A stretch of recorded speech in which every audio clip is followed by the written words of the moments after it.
giving as much of my attention to this as I can. I've been dog sitting, and they are on their way back from the airport in Boston, and I will be letting dogs in and out and cleaning, and um, they might arrive during the meeting. I don't Okay. know.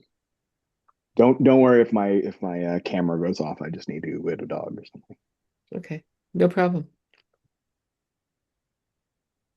So this meeting is being recorded. So I need to click. Does everyone need to click OK to make that OK or yes? Oh, Okay. I did click OK. It was up in the right-hand side of my screen. A little tiny box that said OK. thank you for Okay. mentioning it because I didn't see it. I know, see, it was there. It's rose-colored glasses. That's You said okay. I was like, okay. of course it's okay. All right. So there's one more person coming or no? I don't think so. Okay, perfect. So then why don't we just start? So let's just go around and one sentence or one word or whatever you want to share about what's good, what's on your mind, what's happening today. Hmm. Today, from I'll start today, and then I'll pass it to the next person, and that person will pick someone next, so we can orderly go around. Uh, Today, I'm so happy to be talking about storytelling and not about immigration court. So, Hmm. Carmen, Uh, I'm very happy to I picked up a book I had read a couple times before and reread it, and just happy to kind of get back into this way of thinking. And so, happy for this author. can you tag someone? Franklin. You don't have to be Um, happy either. You can be however you feel. Just I'm a check. I'm pretty frazzled. As I said, I've been dog sitting, and there were I set myself today cleaning up the house and getting, and I keep coming across things that I've forgotten to do, and but I'm also excited about sleeping in my own bed tonight for the first time in 2 weeks. So, and I'll pass to Marisa. Well, I'm excited to be back. It feels like we're getting back into action with storytelling, so something to look forward as the winter is coming. Now the summer is ending, so I'm grateful to be here. Okay, and choose tag. Oh, true. Sonia. Today was my school's ice cream social, so I got to see all my teachers and some friends, and I'm very excited for the upcoming school year. Um, my mom can go next. Hello, everyone. Just good to see everyone. There's a last time was so meaningful. So could not prioritize this time. Uh, I just trained at work on emotional self-regulation, and while coming home, I flipped my own lid, if you know what that is. So totally opposite. So uh, learning to actually live what I talk about. So that's today for me.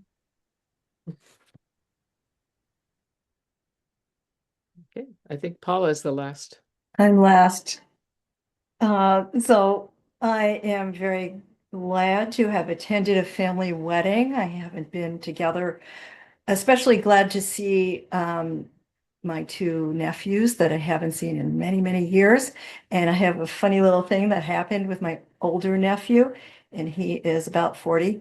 And he has a little pug. So um, speaking of dogs, we were on a farm. Another nephew was getting married at this farm, his farm, and his farm dog took a liking to this other nephew whose name is Ian, and he followed him everywhere. And then when he sat down, he started affectionately nibbling on his pants, and he actually nibbled a hole in Ian's pants, and it was the funniest thing.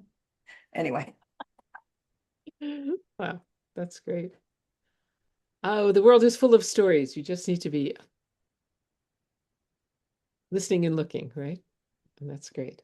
So I'm really pleased that people were able to give me a little background because I haven't seen you all since I was supposed to announce that you all won an award at the storytelling um, festival, but I was so frazzled about my own performance that I turfed it to someone else to announce it. But I was very ha that so I haven't seen you all since that and the performance at the library.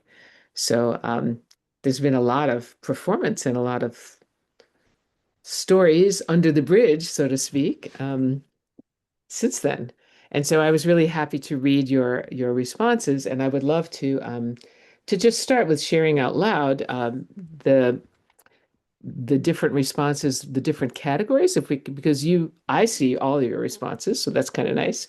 So I'm an omniscient non-narrator here because instead of saying your things, I would love to just have people, someone volunteers like best moments at coaching. I'm really curious to hear more about that, and if there's someone who would like to start, otherwise I will choose someone to start. Is there someone who wants to start? Okay, Carmen, unmute yourself, darling. Yep. I just said I think I was trying to get specific, but I think just in general, um, and there were so many of these moments when a teller improved their story in some way, even a small thing that really was effective. It's kind of like, all right, I'm an athlete, so I'm just going to liken it to playing basketball. It's like coming down on a fast break and nailing the layup, okay? And you like go, yeah. And that's when I'm coaching. That's because I coached basketball. When there's a teller that improves the story, and we've been working with them, and they nail it. They just do something, and you see it. It makes the story better. It's just that's one of the best moments.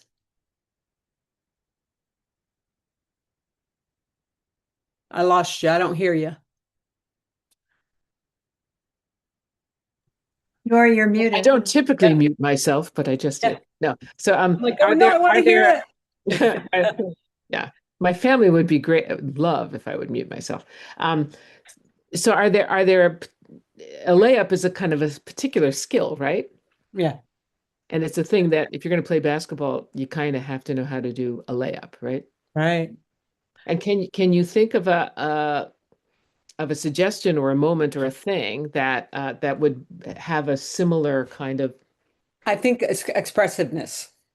mhm, So that's a good clarifying, to be specific, where they may not have been as expressive and they did something with a facial expression or their hand gesture or something, and it really made a difference in the story. Something came through that hadn't come through before. cool. Pause, Hmm. something like that. Yeah. Very cool. And those are like specific kind of skills, right? Just like a layup, you have to be able to do a layup, a 3-point shot, all that. When I That's the end first of my basketball knowledge, when but I yeah. first did this, I was thinking more generally. So I'm glad you asked me that to clarify and be more specific. Yeah, that's probably the one that really made it for me, that really was impactful. Hey, hello, Stephanie. I see you just joined. Um, we just went around and said like one sentence or one memory or whatever about something in the past week or day that we're either happy about, is on our mind, etc. And if you want to do that as by way of introduction, and then just going to go through all the questions that were in the survey to have people be able to talk about them generally, because I can see them all, but you can't, right? Great. Hello everybody. Good to see you. I'm in between acting contracts right now, like moving from one to home to another one. And my summer was really, really good. I taught all the improv workshops, and it was a really, really curious, kind group of actors. And so that was on my mind, is that there's good people who are nice to each other out there. Mm, well, that's nice to know.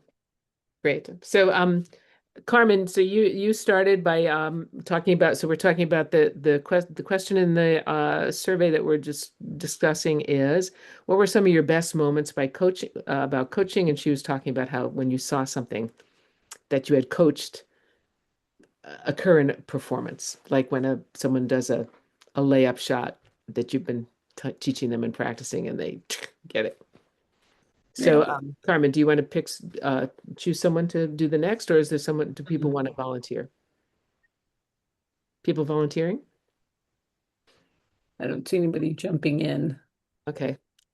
Did everybody answer the questions? Yeah, Oh, they everybody. did. Okay. I mean, Stephanie, I Well, don't then think Stephanie has had a I'll chance. hand it off to Dewey since she did it. Okay.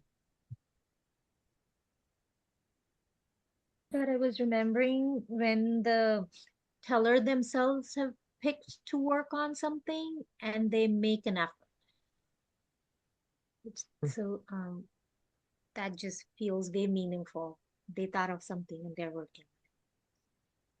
So when students decide for themselves, or when storytellers have enough self-awareness to say, I want to be able to do more of this, and then they do it. That Give it kind a of thing? try at least, yeah. Yeah. Wow. And does that happen often? With the young adults, like not children, not with the little ones, I haven't seen it that much because I haven't worked with little ones enough, but the young adult, older side too. Interesting. And do you feel, is it in response to some coaching prompt from you, or they just kind of go, I really wish I could have done, I wanted to do, and then I didn't, or I think it's the minds that are comparing with other tellers or other speakers, and they say something and like, oh, that was cool. I want to give it a try. Yeah. cool. I'm learning not to offer my suggestions more, like based on our last coaching. It's hard, but Right. I will pass it on to Marissa. Well, I was actually thinking the same thing. I really liked, I was trying to remember the names of like when Kashvi practiced adding voices to her story. And I find it a bit hard to also not make so much storytelling with theater. But I love seeing that development when they feel so confident in their story that they become a bit part of that character and the way they deliver that story.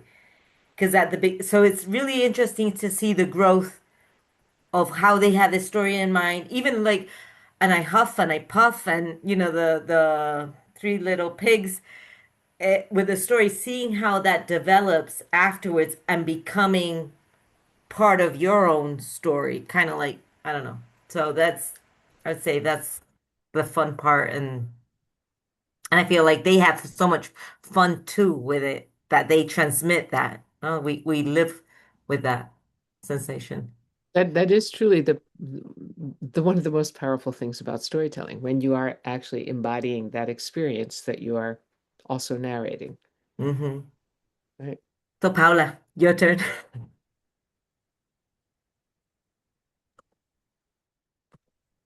There. I found it kind of hard to remember specifics. I spoke in my questionnaire answers, I spoke kind of in generalities. And it made me wish that I had been taking notes after each session. Just a quick notes of, something that was really good, something that I wanted to work on, that kind of thing, like as a practice. The thing that you wrote too was very interesting. You said, I like it when, as a coach, the teller helped me see why they had chosen a particular story, which is something Mhm. I think is, I'm definitely interested in talking more about with everyone. Um, Yeah, and how a particular story, or the fun or the wisdom or the truth that they saw in it, and then it increased your appreciation. glad you reminded me of that. Yeah, I'm glad you wrote it down. I mean, as much as I love the oral tradition, writing has a certain power and charm to it, doesn't it? Yeah. I love when they can identify what this story is for me. Yeah. Great. Do you want to choose someone? Oh, sorry, Carmen. She already went. Oh, Carmen, you went. I'm sorry. I have to explain that we just got home an hour ago. Okay. So So who has it? Franklin or Franklin? Samaya? Franklin. Franklin and Stephanie. Yeah, I also had real trouble uh, thinking of specifics, remembering specific moments in stories. So I also sort of responded in more general terms. Um, I mean, for me, the coolest thing is just getting to see the stories improved, getting to see them. Uh, and it's very exciting when there have been just once or twice when I could see that my feedback or another coach's feedback or even another student's feedback when you could there have been a few times where I could really see in a subsequent iteration of a student story I could see an improvement where they had clearly reflected on or been inspired by feedback. That's really cool to see. Cool. It is nice when it's that one-to-one kind of. I mean that you can identify some source of that. Did everybody go? No, Samaya and Oh, Stephanie. okay. Which of you wants to go? Sure. I like to think about like tellers I've worked with, like Advik, if you guys remember him, little teeny tiny on the Zoom.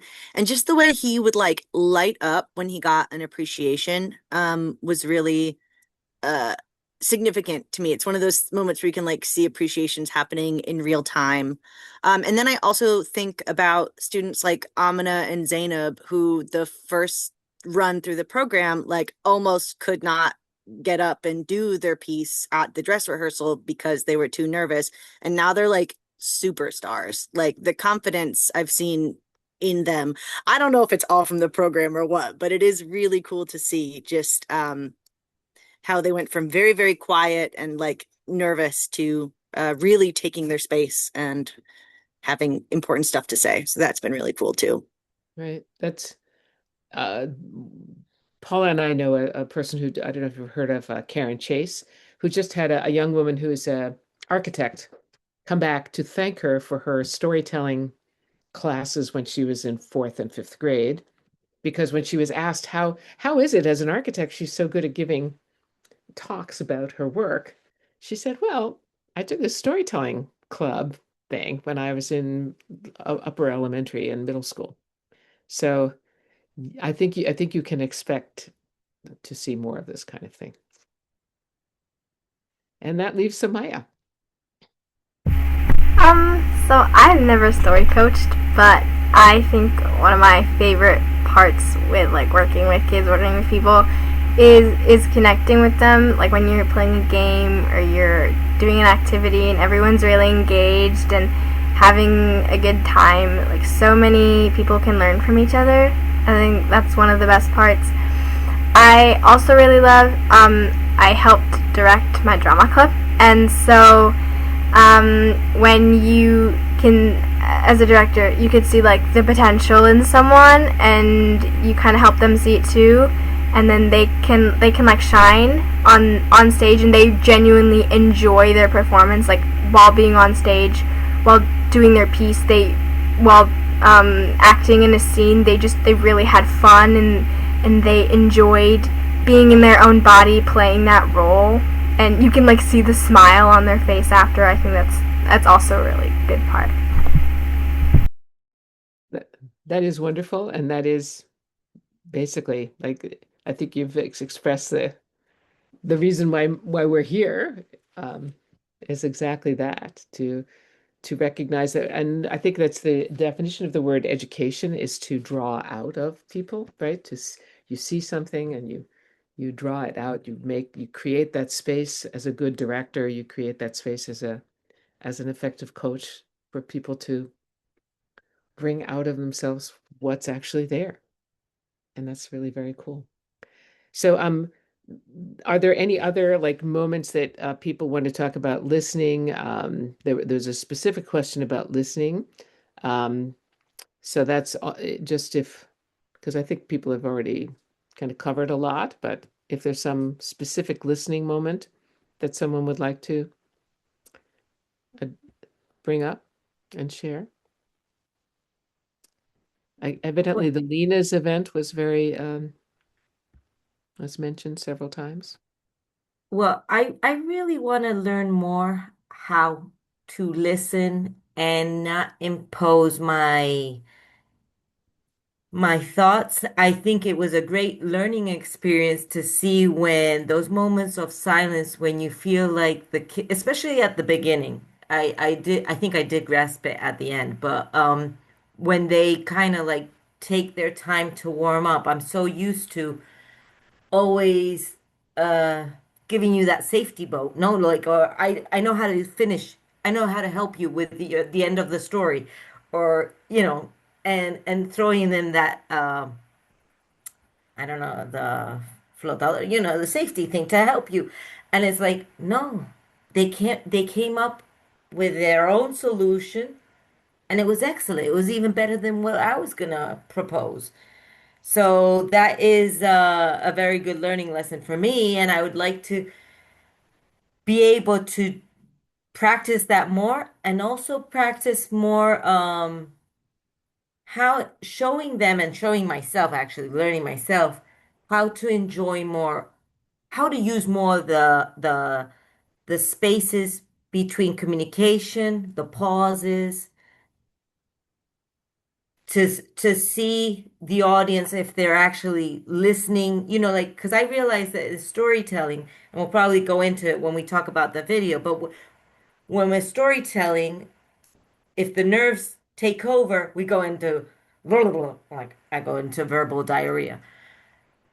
And so that is something, being able to, for me to embrace and to learn, and to also be able to guide them so that they can also learn from that experience of learning how to listen. I think they do a better job that than I do doing that. Thank you. So, yeah, other people had similar answers about listening. I don't know if Jui wants to chime in or. I find listening is one of the hardest things for me to do. And I keep telling myself that's okay because a big part of me is not listening to myself. So um, you can't hear. Right. Oh, I think So, listening is the hardest. Listening is one of the hardest coaching things for me to do. So lots of room for improvement, but consciously keeping track of how much I'm talking is helping. right. Anyone else have something they want to add about listening? Franklin? Yeah, I find specifically being put in the role of, coaching, or even if it's a peer giving feedback, being told that I need to give feedback. I I'm very ADHD, so I can both get very easily distracted and hyper focused. And so there were definitely times where I was noting things and I was taking notes and I would be fixating too much on the thing that I had noticed in the first 5 seconds and writing that down or thinking about it and what it meant. And then I would realize that I'd missed the next, 90 seconds of the story. Um, and that also, yeah, I guess just distracting myself with like focusing too much on the role that I'm playing. Like I need to give feedback, and that helped like sometimes prevented me from really listening well. It's quite a dance, actually, isn't it? I mean, to be fully to give yourself over to enjoying the story or just being in the story, and then also to be, if you get hung up on something, to be able to pull yourself away from that, right? And so like, why did they say that? Why did they say that that way? What's that going? Where's that going? Right? Meanwhile, the story is going on. I actually, tell you the truth, I find it very hard to give feedback immediately. I much prefer to give feedback the next day, or but I developed these things, story slams, where we had to do it in between, in the 2 minutes in between the stories. So I never was a judge because I hate it. I mean, I just receive the story and then I want to think about it for a day or two. So the idea of coaching is very difficult because of the things that you're pointing out, Franklin. I think. And it reminded me of this today because I watching the video that we're to take notes on or whatever. I I realized I was doing it and I'd miss it, but then I could back it up and I could back up the video and see what I'd missed, or just pause it while I took down my notes. And obviously you can't do that live, but it really reinforced for me that that was happening. Any other, Stephanie? Yeah, it's really interesting to think about listening in that context because when I'm hearing a story for the first time, I want to be completely present and just listening to the story.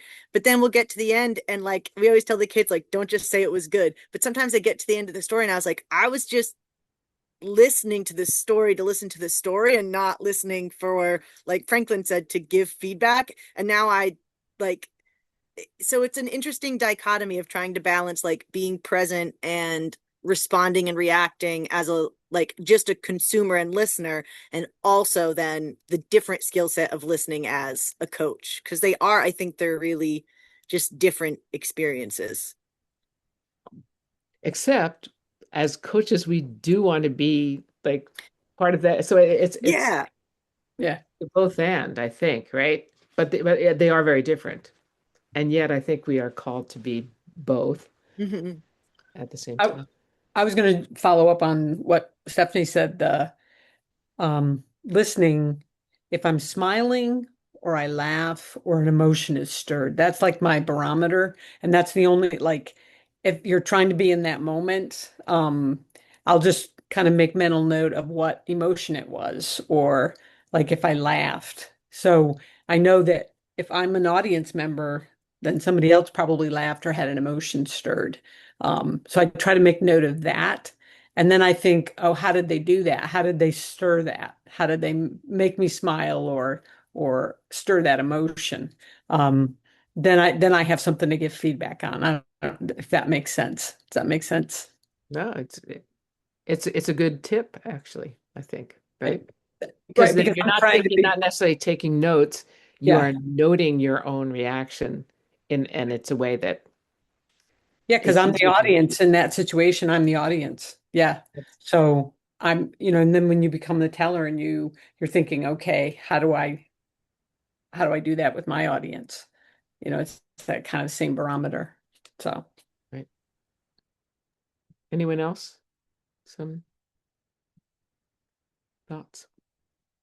So I was thinking, I don't in this has been very helpful to think about how to go forward, but I was thinking that the other questions were more like, okay, let's get down with what was hard. What were two of your hardest moments, two of your hardest moments in coaching? So both listening and coaching. Um, so what are some of the things? I think we talked a little bit already about that, but there are there's some interesting. So Maya, do you want to talk a little bit about, because this is something that actually has happened to me in schools when I've been when used to elicit personal stories in elementary school. I don't know if it's a similar thing, but it sounds like you had a hard situation. Is that something you'd like to share with us, or we can move on to something else? Sure. So I was in a situation where I think a second or third grader shared something with me that was really personal and close to their heart, but also like uh, as something that like people would call the cops for, like an unsafe situation that they were in. And like I'm 15 years old, I don't really know how to respond with that kind of stuff. And so I think being in that situation and hearing about a previous situation that they were in where they were unsafe, not like current, um, it was hard for me because I know there's nothing I can do, and I didn't know how to respond to that in a way that didn't dismiss what they were feeling, and in a way that didn't tell them that like um this was something that you know they shouldn't share, those kinds of things, so that they were okay going to me. But yeah, just knowing how to respond in a situation like that was hard. And I was really lucky. The director of the camp I worked at, I told her, and she said sometimes you have to let these things go. And so we did like an exercise together, and she helped me like let that go. Yeah, but these things, thank you for sharing that. These things can happen in when we do story shares and you have story prompts, and it was I think it was like a third grade classroom, and this boy said, "Well, you wouldn't believe it, but look, my stepfather puts his cigarette out on my arm," and he showed us the scars, right? Um, and needless to say, there are things that you have to do when you're a teacher in that situation. So and then, but then also how to respond, right? So sometimes people will tell that kind of story publicly. And I know one of the people that I trained to be a MC was just flabbergasted on how to respond after a story of extreme violence and upset was told. And he didn't do a very good job. And but he just was not, he was just completely not prepared for it. So it's a listening can sometimes have a component that's a lot heavier than because people become vulnerable. This is what we want them to do, to mine their actual experience, to understand it better by sharing it as a story. You never quite know what may come up. So being prepared um, is probably a good idea. Has anyone else had experiences like that? Stephanie, you've done a lot of like in improv and things like that. Yeah, and like the over the summer we always say we're like stuff's probably going to come up, and like when you're telling a story or like when you have a prompt and like sometimes you don't know what's going to come up, and like in a workshop space and with kids even. I mean, we've had kids tell stories that aren't that extreme, but just about like, coming to a new country and like getting bullied at school or like coming out and learning to be themselves kind of stuff. And it is that I think is a hard challenge for me as a coach is like this is not just a story that I can look at the narrative structure and have an idea of, but this is something that like I want to be extra careful around any appreciations or feedback that I'm giving because it's them, like it's a really vulnerable piece of them. And some of those stories it's like, well, I don't have the experience, or some of the stories it's like, how would I possibly know how to coach you to tell this part of your life better when I don't, you know have that. So I think that's a challenge for me, definitely. Yeah, I think most of us would find it pretty challenging. So I think part of the question is, are you ready to tell this story? So, it's because we did a lot of coaching in high school. We did this whole high school project, and people would want to tell the story of their best friend's suicide or their father dropping dead when they came home from school. I mean, things like that. And it would be a question of if everyone in the room who's listening is weeping and you feel better, then that's that's a good reason to tell that story. But if you are unable to tell the story because it is so hurtful to you to relive those memories, then probably it's we can't help you when you're up there. So probably better not. But still, people will tell those stories, right? And how to react and how to respond and how to be. It seems like that's why people go to school to be therapists, is to learn how to do that. And we are storytellers. So I think one of those questions that Doug Lipman talks about, it's like, so can you tell me about, why you would like to share this? Tell us more about why you want to share this story. What are you hoping we will understand that the reason behind telling the story when you are completely flabbergasted, it sometimes is um, that's not the best way to say it, that I just said it, but that kind of sort of meta question to sort of say, okay, wow, this is a very deep story. What are you hoping that we can understand from this? Or what are you thinking about when you're telling, how do you feel while you're telling this story? That kind of thing. It's a rough one. Other thoughts, feelings, Paula? I don't know, just my work wise, there are always these very, very intense stories. So we really teach individuals with lived experiences to offer strategic sharing.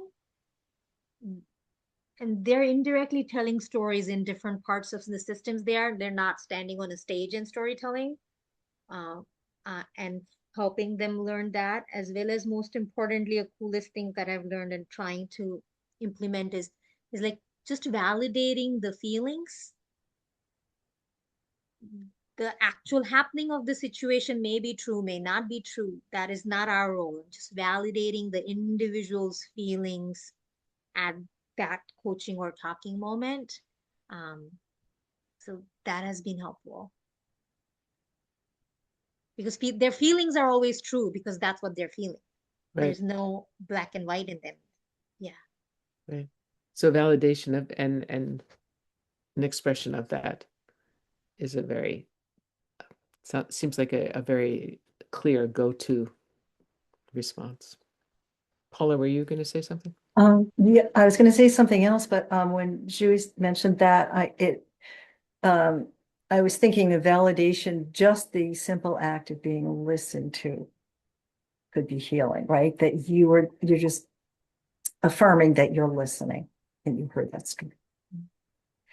I wanted to say that in the past, we have reached out to Lonnie Peterson for help with certain things we were struggling with. So there are storytellers who are also therapists who may be willing to help Right. in rough instances.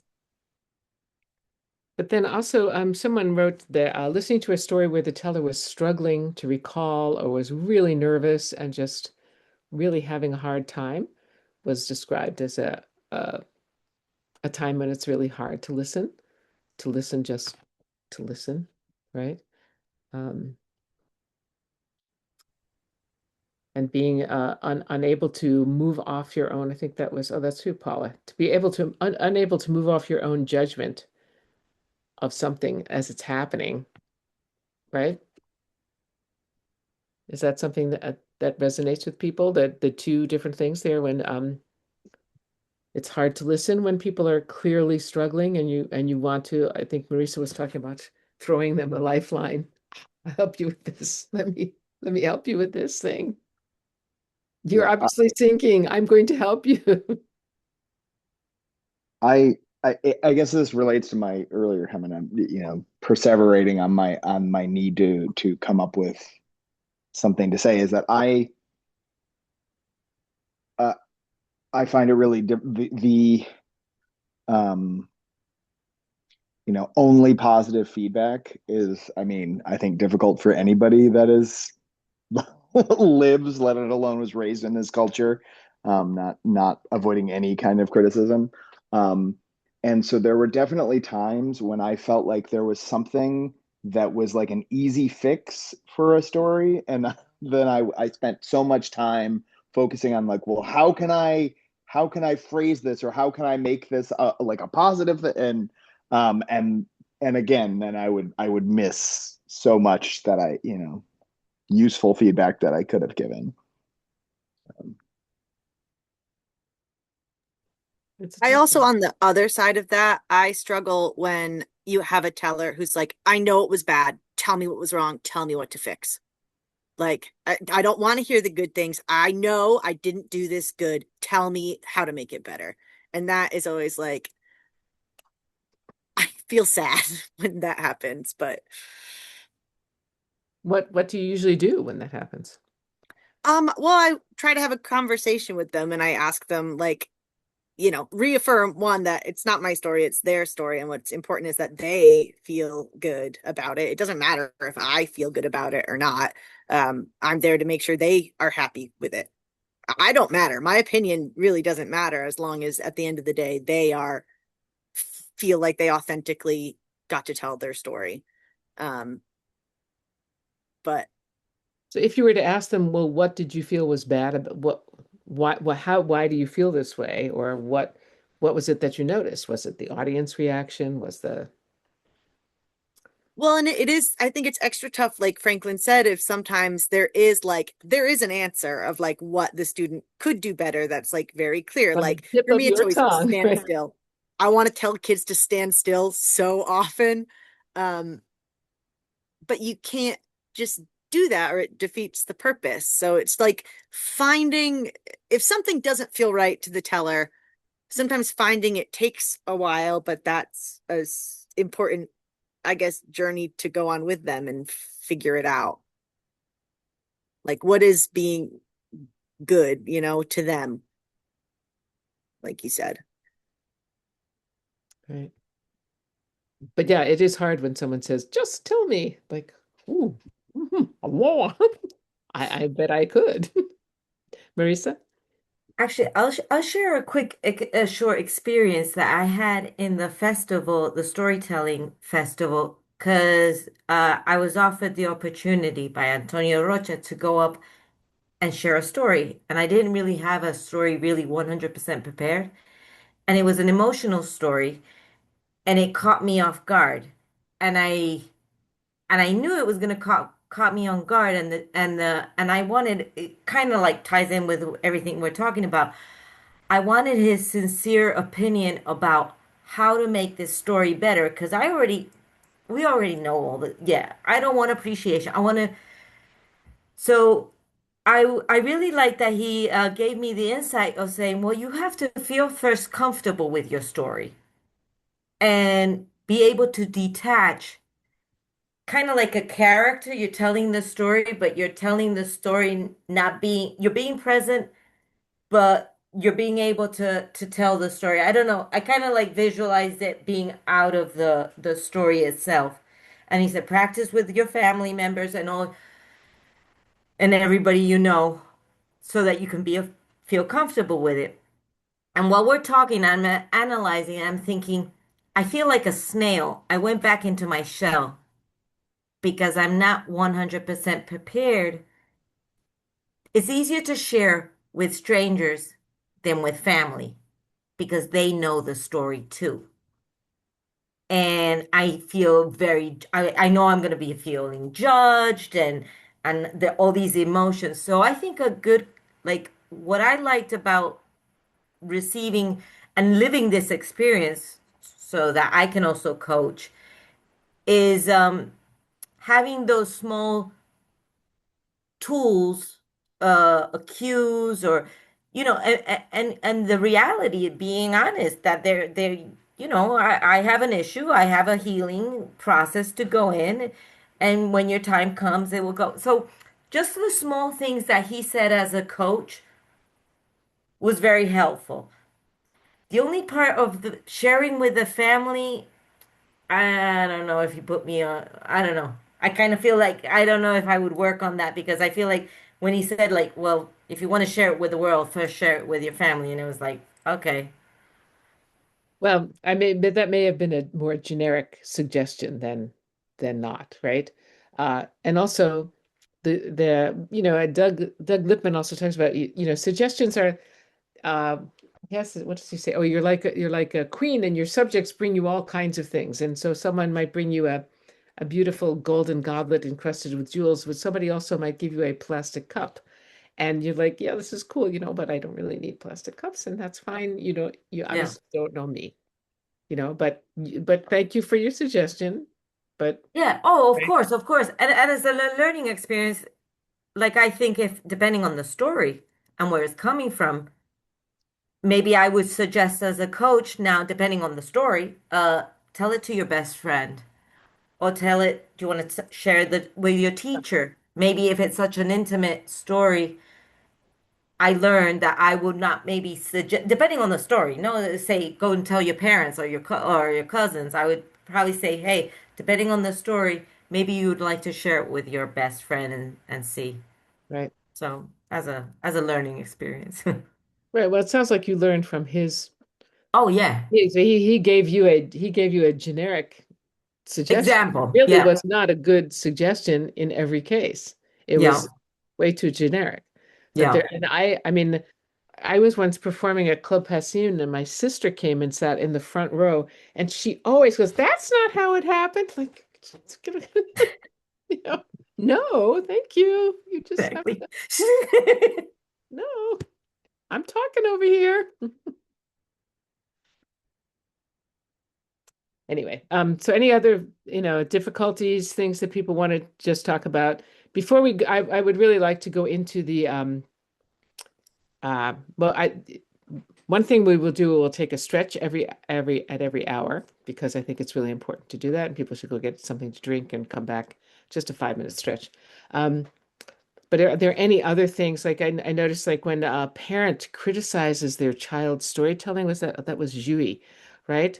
That's an experience that I find wow. I'd love to hear more about that and how have other people had that experience? Is that something that Samaya, is that something you want? You look like you're smiling there. So people have experienced this with other teachers or with parents or other students, maybe? I'll jump in. There was one of the kids at our performance, the one at Bout school. Um, it was a traditional Hindu story, and they were being coached one way by one person, and another person had their own take on it. And then mother overheard on a Zoom tutoring, and she stepped in and said, "Ah, this is how it goes." Okay, so this poor child was being pulled in different directions. And then at the performance, after the performance, the mother kind of laid into her about how she did it. And I didn't witness this, but poor child was in tears. And that was hard. And I will say that she has stuck with storytelling, but she did not tell a traditional Hindu, you know, one of those kinds of stories again that I heard. Oh, yeah. So that is a hard, how do people deal with people? So people outside, I mean, I think that's one of my notes was thinking that our own anxiety as coaches and teachers is that we're worried about our own failure to fulfill the role to help our students learn and um, to do this thing that they want to do, to be able to tell a story effectively, right? And so our desire to help and the idea that there might be judgment on how they're doing what they're doing based on how we do what we do. So all of those things might have some impact on how people feel. Does that resonate with anyone? Is that what's going on? I think it's more like it's difficult to, especially with young people, have to do the process of like filtering through what in your story you're doing because you love it and these are choices you made, and what of these are choices you're doing because this is how your parents told you to do it.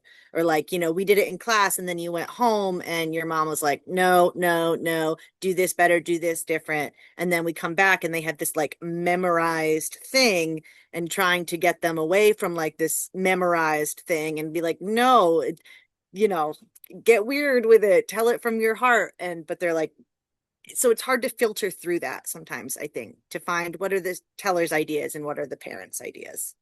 Mm. I I also think sometimes I wonder how much this is happening. I know, like again, our society is so built on, criticism, and I know, like I can relate to those kids who are just like just tell, I know it was wrong, tell me what was wrong.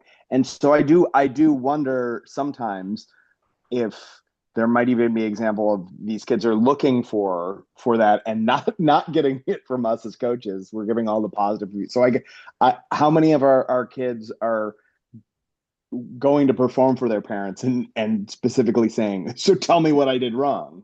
Um, I don't know that happens, but I could easily imagine that. So Samaya.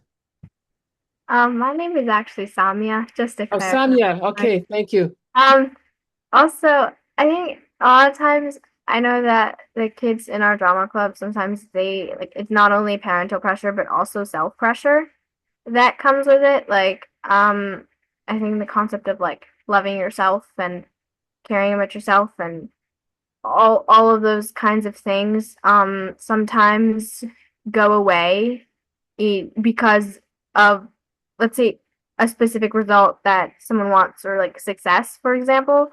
So I've heard people say this a lot, just like redefining success. So for example, when telling a story, um we all have it, I think, an idea of how we want it to go, right? We want the audience to enjoy our story. We want us to enjoy telling it. And then when that doesn't happen the first time or the second time or the third time, like, so even when I so as someone who was part of the storytelling program before, I feel like sometimes you can tell when your story coaches think something and say something different. Like you can kind of like you can feel the disconnect and the loss in communication, whether it's through their facial expressions or nonverbals, or like just even like when you're telling a story, you can like kind of tell what the audience is thinking. And sometimes that's true, sometimes that's clouded by like our own insecurities, but that can be really hard to differentiate along with like what you want to happen, what's actually happening, what you're afraid is going to happen. So just like all that like mental drama. That's a good point. The facial expressions, human facial expressions can be codified, in fact, have been codified by uh, an app that can actually read. And so there are like 8 different human facial expressions.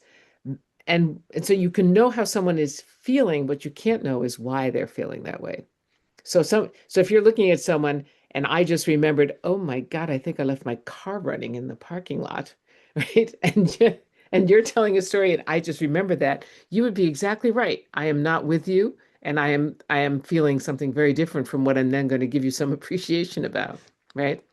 But also, you're right that the audio and a good storyteller is an effective storyteller is recognizing whether their audience is with them or not. And they can see that and they can feel that. And human beings are hardwired to understand these micro and macro expressions on our faces.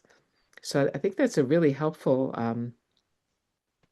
extremely helpful from the point of view of someone who has been coached, insight. So thank you, Samya. I want to tag on to that as a performer too. There are days that I have gone out on stage and I've been like, every single person there hated me. They hated everything I did. And it's like, Samya's right that sometimes it's like you're in your own head and like that person had to go to the bathroom. They didn't get up and leave because they hate me.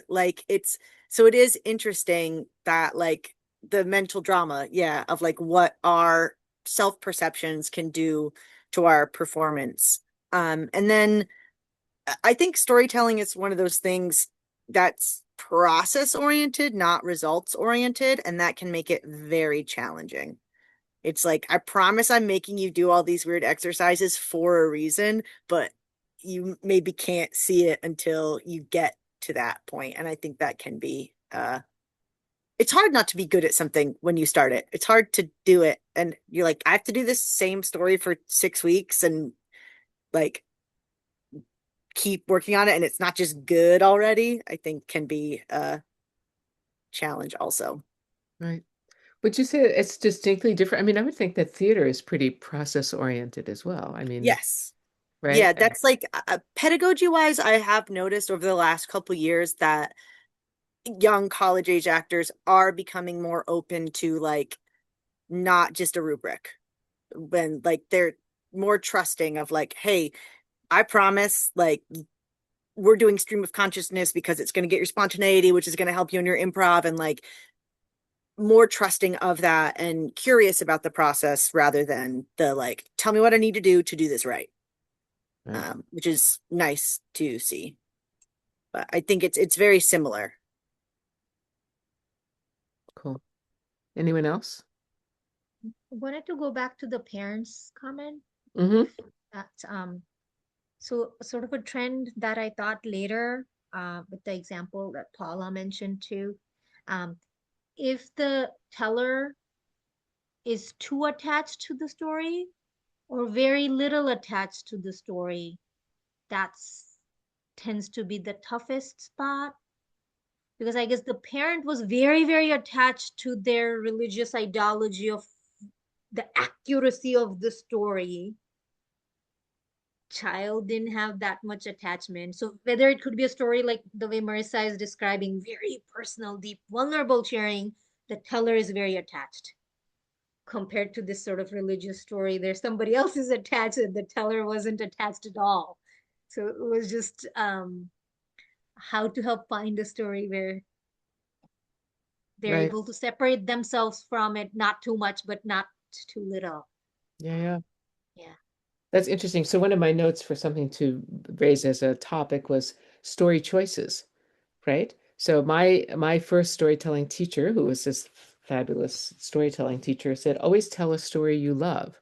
But does this work for our students if we ask them to find and then tell a story that comes from their culture, that comes with cultural norms and values that are have some sort of codification on how they are expressed, which is very different from, you can tell Jack and the Beanstalk any way you want. The giant can be the nicest guy and Jack can be the villain. You can do whatever you want with it, but you cannot do that with a traditional Hindu, uh, Jewish, Christian, the devil cannot be the hero. That's not going to happen, right? I mean, it could, but it's not going to be well received. I believe with Muslim stories, there's much less latitude, especially if it's something from the Quran. With Jewish stories, there's more latitude. But yeah, it's different. Hmm. Did people see That's also, Odyssey? I would add that to my challenges is helping guiding students to picking the right story. I think that's also a huge thing for what we do, and it's very sometimes challenging. Yeah. No, definitely. And I mean, I really think this was some of the best advice. And I was given it in the very first class that I ever took was, you got to love this story. If you don't love the story, why do you think anybody else is going to want to listen to it? Um, Franklin, did I see you unmute for a minute? Did you want to say something? Anybody else? All good? So I think it's time for us to take a stretch, get a drink, and come back in 5 minutes. I mean, you can do whatever you like, but I'll be back in 5 minutes.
Ugh,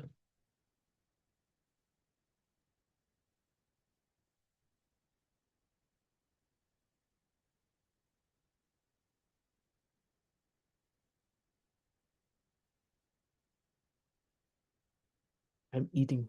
There you go. I'm back. I'm back. You know, I have a little mouse that came to my house today, Pepino the mouse. Oh, yes? Yeah, and he was looking at me in my face and he was eating the dog's food. And it's like, really? Who invited you over? Can't you just like go? So I got my feet up on the chair. It's like, I don't know when he's gonna show up again.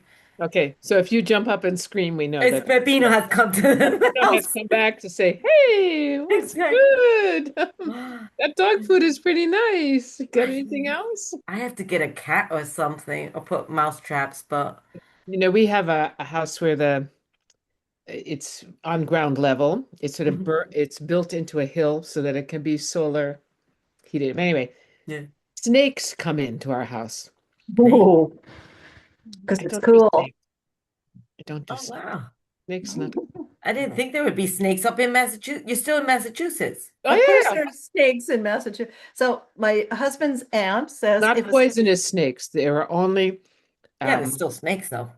yeah, they're They're snakes. like Exactly. They are snakes, and that's exactly my feeling about it. yeah.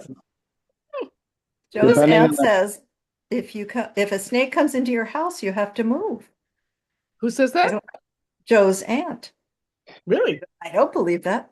Nora, well, before we start again, I just wanted to mention we still need to find a date for the second Zoom. Okay. We'll have in person on the 29th, and then Okay. another Zoom. Okay. So we depending on the type of snake, it could very well help with the mouse problem. well that was what I said to my husband who hates mice. He just hates mice. Yeah. The way I hate well, I don't really hate snakes. It's just they freak me out. Yeah. Just a There are little many types of snakes that are much better mousers than cats.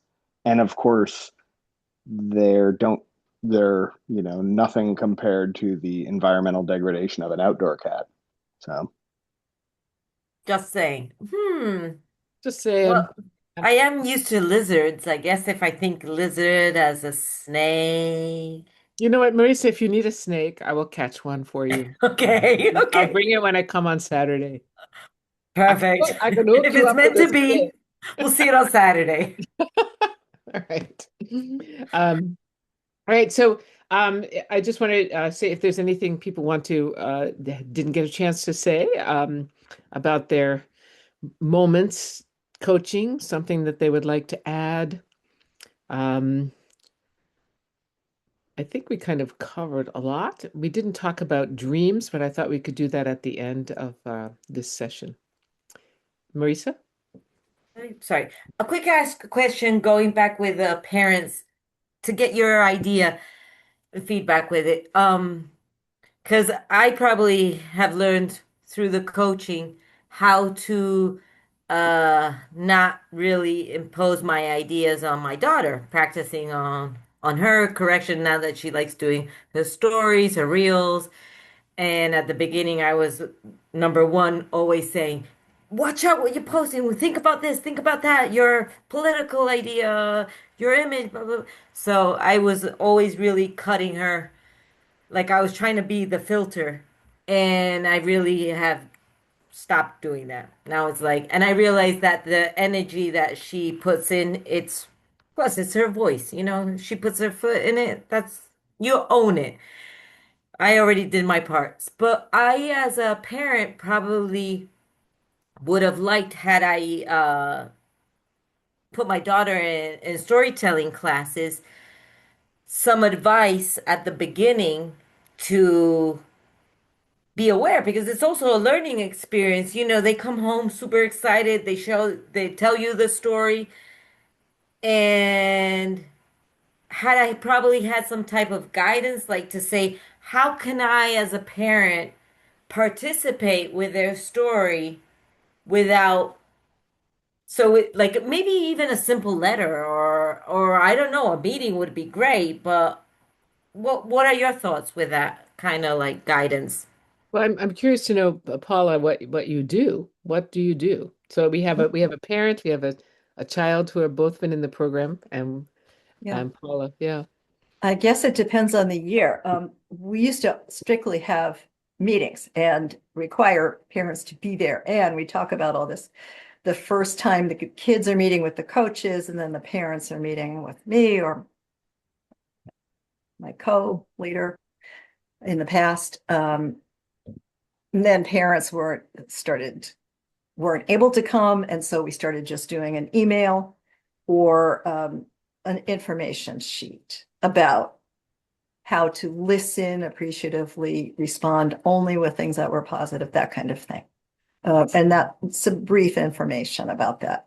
I'm not sure that I always do it every year. I'm not always consistent, but that's what we try to do. One or the other, or I know it's been more than hard to get parents to show up to those meetings too. yeah. Yeah. And the other thing is like a lot of us have been coaching for some time. It's hard. Like we're all coaches and we still struggle with the like you just want to tell them that one thing. Um so I just yeah, to get the parents to know how significant that is, I think is a good dream. Right. And I have my experience with it as a couple of times I've run residencies where students were going to learn a an Aesop's fable, but we didn't want them to memorize it. So we wanted the parents to help to just read it to them. Just read it to them. And just have them tell you it back, but don't ask them to memorize it. And it was really hard. Parents just couldn't wrap their heads around it. The idea that we were doing something in the oral tradition and they didn't have to memorize things. So it's an uphill kind of thing, and obviously parents are super busy these days with many, families have everybody's working all the time, and so finding time to have a meeting to talk about an activity that is actually freeing up their time to do what they need to do I can see where it'd be an uphill battle to do that. There's So what I also, was Go ahead. I'm sorry, Nora. No, go ahead. There's also the tendency that all of us parents have to, take ownership of their child's performance and want to mold them a certain way, or that's really hard. I admit that. Yeah. Some of us, not all of us. So I was thinking we would move on to the video watching. How was it, just in general? How was it to watch the video and to think about, okay, I could just critique this thing as much as I would want to critique it, and then to think of some things that you would say. How was that experience? You don't have to tell me your critiques yet because I do have something I would like to say first. So is that thumbs up? It, yeah, I felt like because it is so hard for me to stay strictly positive that it was embarrassing to me that like given permission and I was like I didn't I had nothing but negative things. But I once I realized that I did there were a couple things, but it because it's so difficult usually trying to just like only focus on the positive because you specifically said we could be critical, I was very critical. Other experiences? Stephanie? I didn't like it. I mean, I knew Damia. She didn't come to class very often. But like just knowing the type of teller that she was and what she was going for and stuff, it felt kind of bad to have taken her video and have like everyone critique it just as someone that like worked with her. So for me, I was like, yeah, of course I have notes, but I also just kind of feel like mean doing this. So I understand both sides of it. I apologize. That was I my actually had choice. I had a set of stories that I thought that I had shared with you before, and I just couldn't find them. and they had nothing to do with any one of you. And we're going to watch one of those actually too today. Um, so because I didn't want, that's exactly the experience I was trying to avoid by trying to find someone that nobody knew and had nothing to do with. Yeah, I take responsibility for using this one because I just couldn't come up with something else that was decent. And I thought this one, because she didn't come to class much, Mhm. might be okay. Yeah, but I apologize. Did other So this people? is someone we've worked with. See, Marginally. I have a like a mild face blindness where literally everyone I meet looks familiar to me. So she looked familiar to me, but I couldn't place her, and I'm like, oh, it's probably just my. It was years ago. It was like one of my first Oh, well, seasons then doing maybe the I role. So yeah, haven't. you would have not ever uh don't worry. You didn't face blind. Well, I did because she looked familiar. That's what I Oh, mean. okay. Like I have learned to assume that I haven't met someone because everybody looks familiar to me. And I do the same thing. I say hello to everybody. It's like, oh, from somewhere. Ooh, I don't know where from. All right. So what I was thinking about when we're thinking about critiques, and the reason why I asked you to do this is not to give your inner meanness a nice time to run wild, but to think about what are our personal preferences, what are cultural issues or preferences, and what might be universal critiques that you would have. To think about the things that you reacted to, think about which ones are personal preference, a cultural preference, like some notion you have of any cultural aspect of a story, and then also what are possible universal critiques that you could have. So, for example, to give you an idea of what I'm thinking of, I'm thinking of like sleeping sleeping with the window open. It could be like a personal preference, right? Sleeping on a futon is a cultural norm, right? You might adopt this cultural norm, but it's not a cultural norm in our culture that we roll up our bed and put it in a closet, right? Every morning. But sleeping, closing your eyes and getting some of those REMs is a universal, right? Closing your eyes, typically at night, because we are actually, our eyes and all our body and all that kind of thing are really, that's universal, sleeping, right?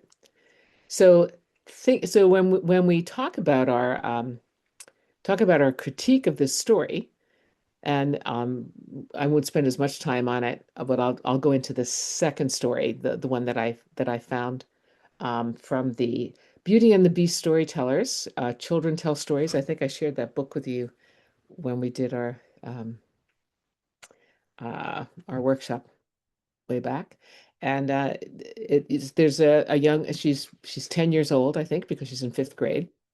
So I think it would be a good thing. So do we want to look at this? Do we need to look at the story again? Has everyone had a chance to do this? Everyone has had a chance to look at it. So when we reference it, okay. So so let's hear some critiques, right? And think about what is it, where are they coming from? Is it your personal preference, things that you like because you know, and if you don't know, that's fine. But I think that's what's um, that is something that will help us with our idea that we need to critique things, will help us identify how we can find the positive part of it if we understand what it actually is that we're reacting to. Does that make sense? A little bit? Okay. All right. So, who would like to start um, with a sort of a general critique? So, if you think about the different, did we send out a rubric? No, we didn't.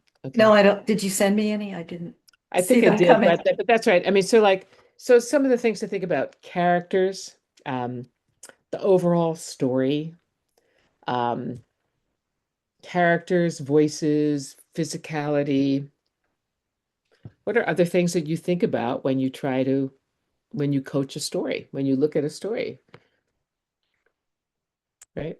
So vocalization, tempo, all of those things, right? Okay, Marisa. Well, I have to say, for me, the main one was the speed of the story. I listened to it, I think on Sunday. I paid no attention to it. It was too fast. I was like, I'll be honest. I was like, man, it's not my interest, but I get it. She's telling a story, blah, blah, blah, blah, blah. And then Paula sent the message again saying, did you see it? And I was like, yeah, I did see it. Do you remember it, Marisa? I go, no, I don't remember what she said. Because the speed of the story was so fast that I go, maybe I had it at full speed with YouTube. You know how you Wait, have it like wait, you can. 1.5. So today I listened to it again. I go, because you might ask about, did we, what's the thing about the story? I go, I gotta watch this again and see if I understood the story. And I found myself having trouble understanding the story mainly because of the speed. Because I realized she memorized it, she gave a lot of details, but it's a story so full of details that when you're going with, I was like, I lost you. My span of attention is low. So for me, the main thing was the speed. Yeah. And then we'll continue. Okay. So now I would like to ask, so thank you, Marisa. Yeah. Am I saying your name right, by the way? Yeah. Yeah. Marisa, okay. Uh, is that a personal preference, do you think? A cultural preference, or a cultural issue, or a universal? And what do we all think? So Marisa has just shared that with us, and so then my question is to the group. Well, What I'll do quickly answer. And I'll Yeah, just, yeah, you should answer I first. Yes, think, yeah, yeah. I I just would need for you to say answer first. it's universal for a teenager. I think being put in the spot on a camera, telling a story, um, I mean, that's maybe a bit cultural too, but I really feel like, compared to the Italians or to the English or to the French or to the Spanish, I think we all, when we're on camera or talking, being a teenager too, probably go faster. I know the cultural will probably also affect, but So I my would, question is actually, but thank you for that. But my question yeah. is, how is your reaction, because it is a universal? Do you feel it's universal? Like it doesn't matter. It's not just your personal preference that she goes slower. It's Is it a universal that that stories need to have a certain tempo to be understood? Oh yeah. So that's universal. That Yeah. So your Check critique here, universal. yeah, check universal. But it also can be, I mean, so some people, I might say it's my personal preference to enjoy the words more, to go slower because I I couldn't catch all of them. So I might also say for me it was my personal, right? But anyway, other people, what do you think? Okay, Franklin, and then Stephanie. Um, I, it was really interesting having, gone through the process of both, training and then doing some coaching, colored I really wanted to know where in the process of the story, like of this person's storytelling journey this was, because it was very fast, but what came to me was this is somebody who had like memorized it, and that was one of my critiques too, is that it very much came off as like rote memorization rather than like working enough with the story to like really feel it in their body and emote. But is that because it was like the first week where they were really trying to memorize it? And I know when I and the it was very rushed, but I think part of that is if you've been practicing, reciting something back, you're gonna be fast as you get it memorized. But also I was wondering, is this something that like there was a time limit for a performance, and were they like really trying to raise the tempo rather than do the difficult work of figuring out what to cut?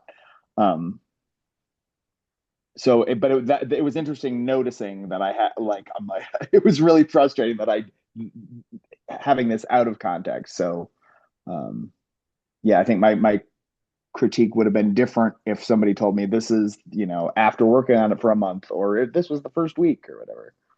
Hmm. Or the first performance that this person had done or something. Also, the fact that it was on Zoom, like I'm like, is this the first time this person usually is performing this in person? Because there was I also noticed there was very little body movement. There's a little bit, but if you're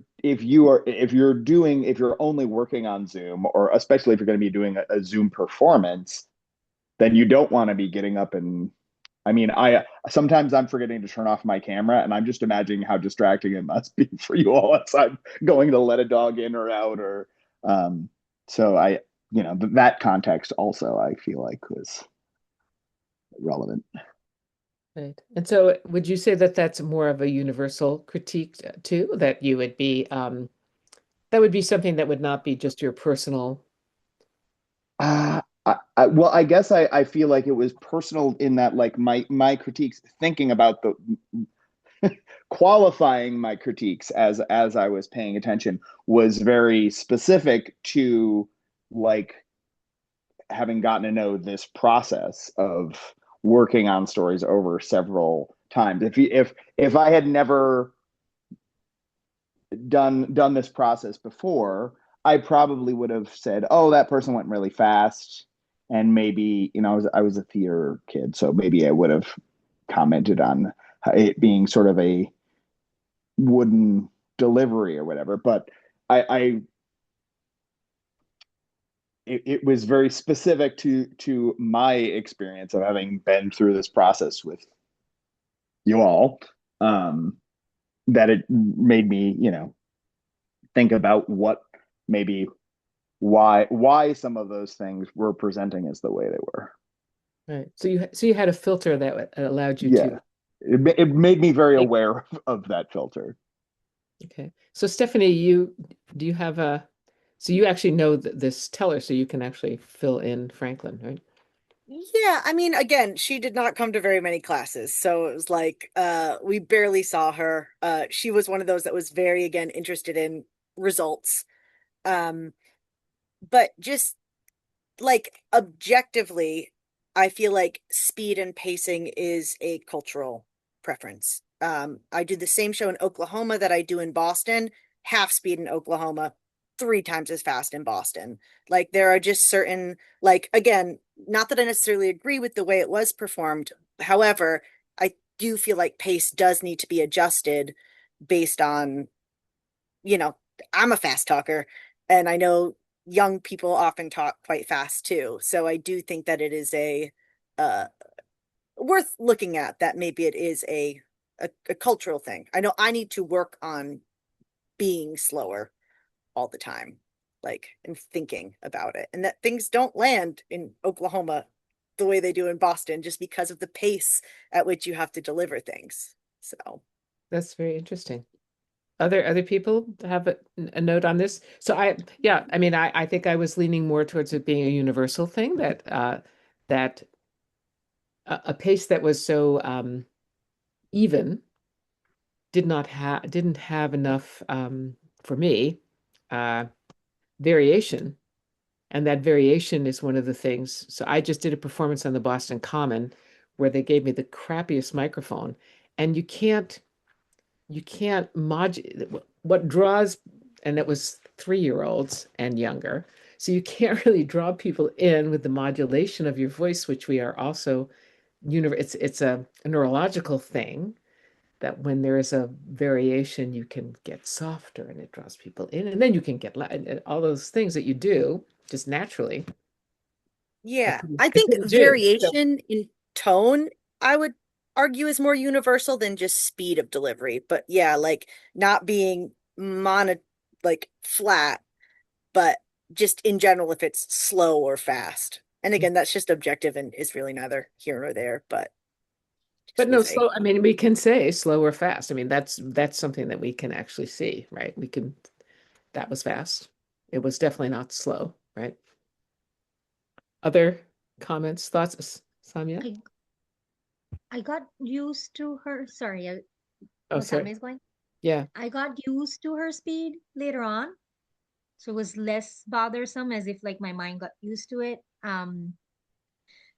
To a certain extent, also I felt the speed is a little bit also cultural.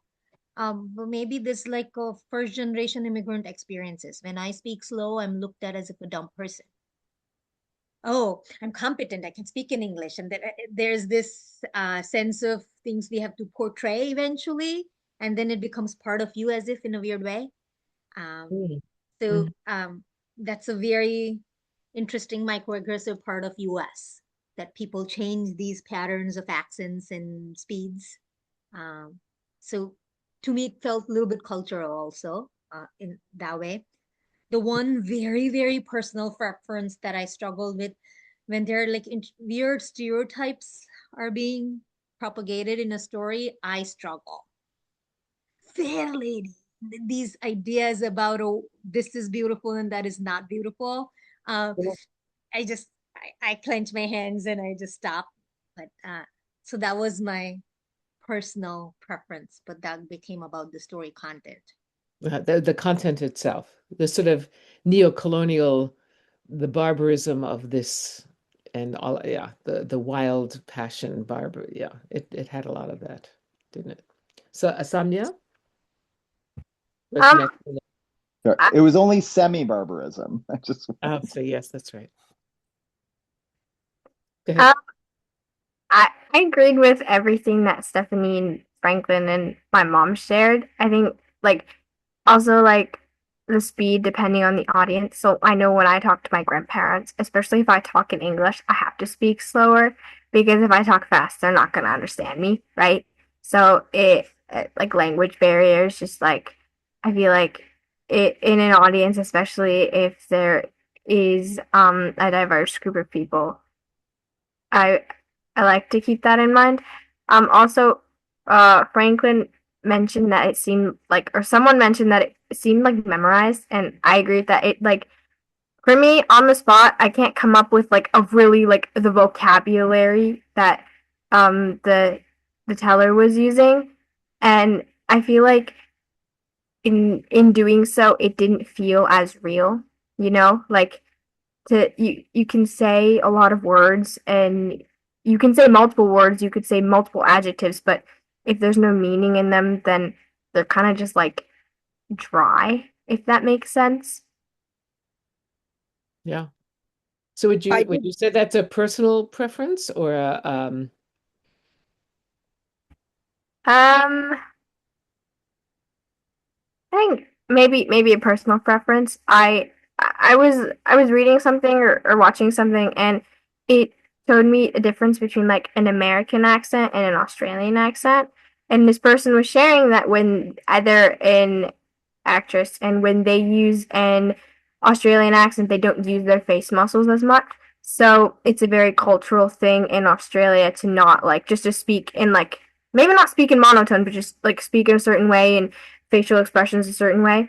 And then in and then this actress was describing their American accent, and then their face changed all of a sudden, and they were using a lot of their face muscles and like eyebrows. And I don't know, maybe Stephanie knows a lot more about this, but maybe a cultural preference or personal, both, all of the above. I'm not sure.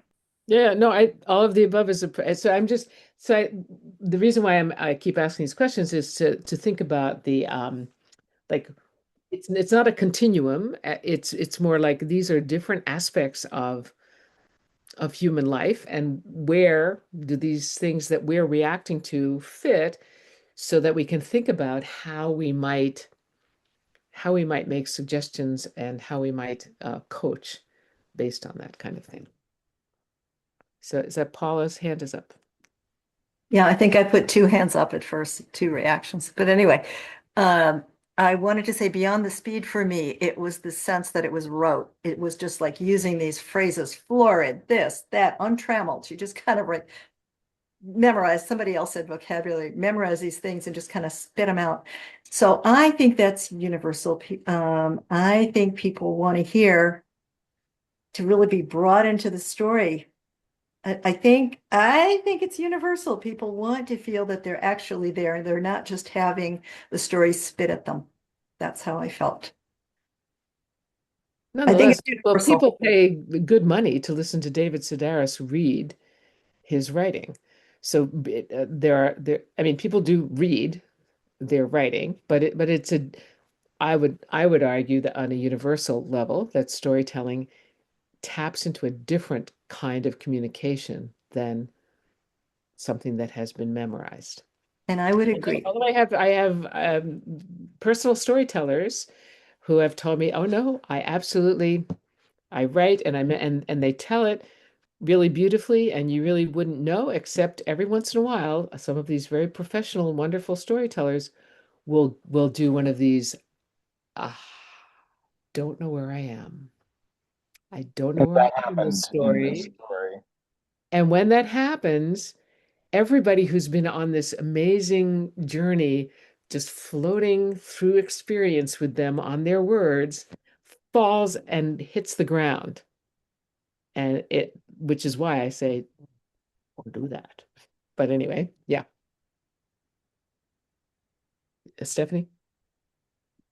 I was gonna say I just Googled the story because again a lot of the language did feel very like unnatural and not like it came from the teller, and it was like looking at it written out, it is like word for word. And I think like what you just said, people are interested in hearing authors read their own words, but my number one thing I think as we talk about this is I want to feel like the story's coming from the teller.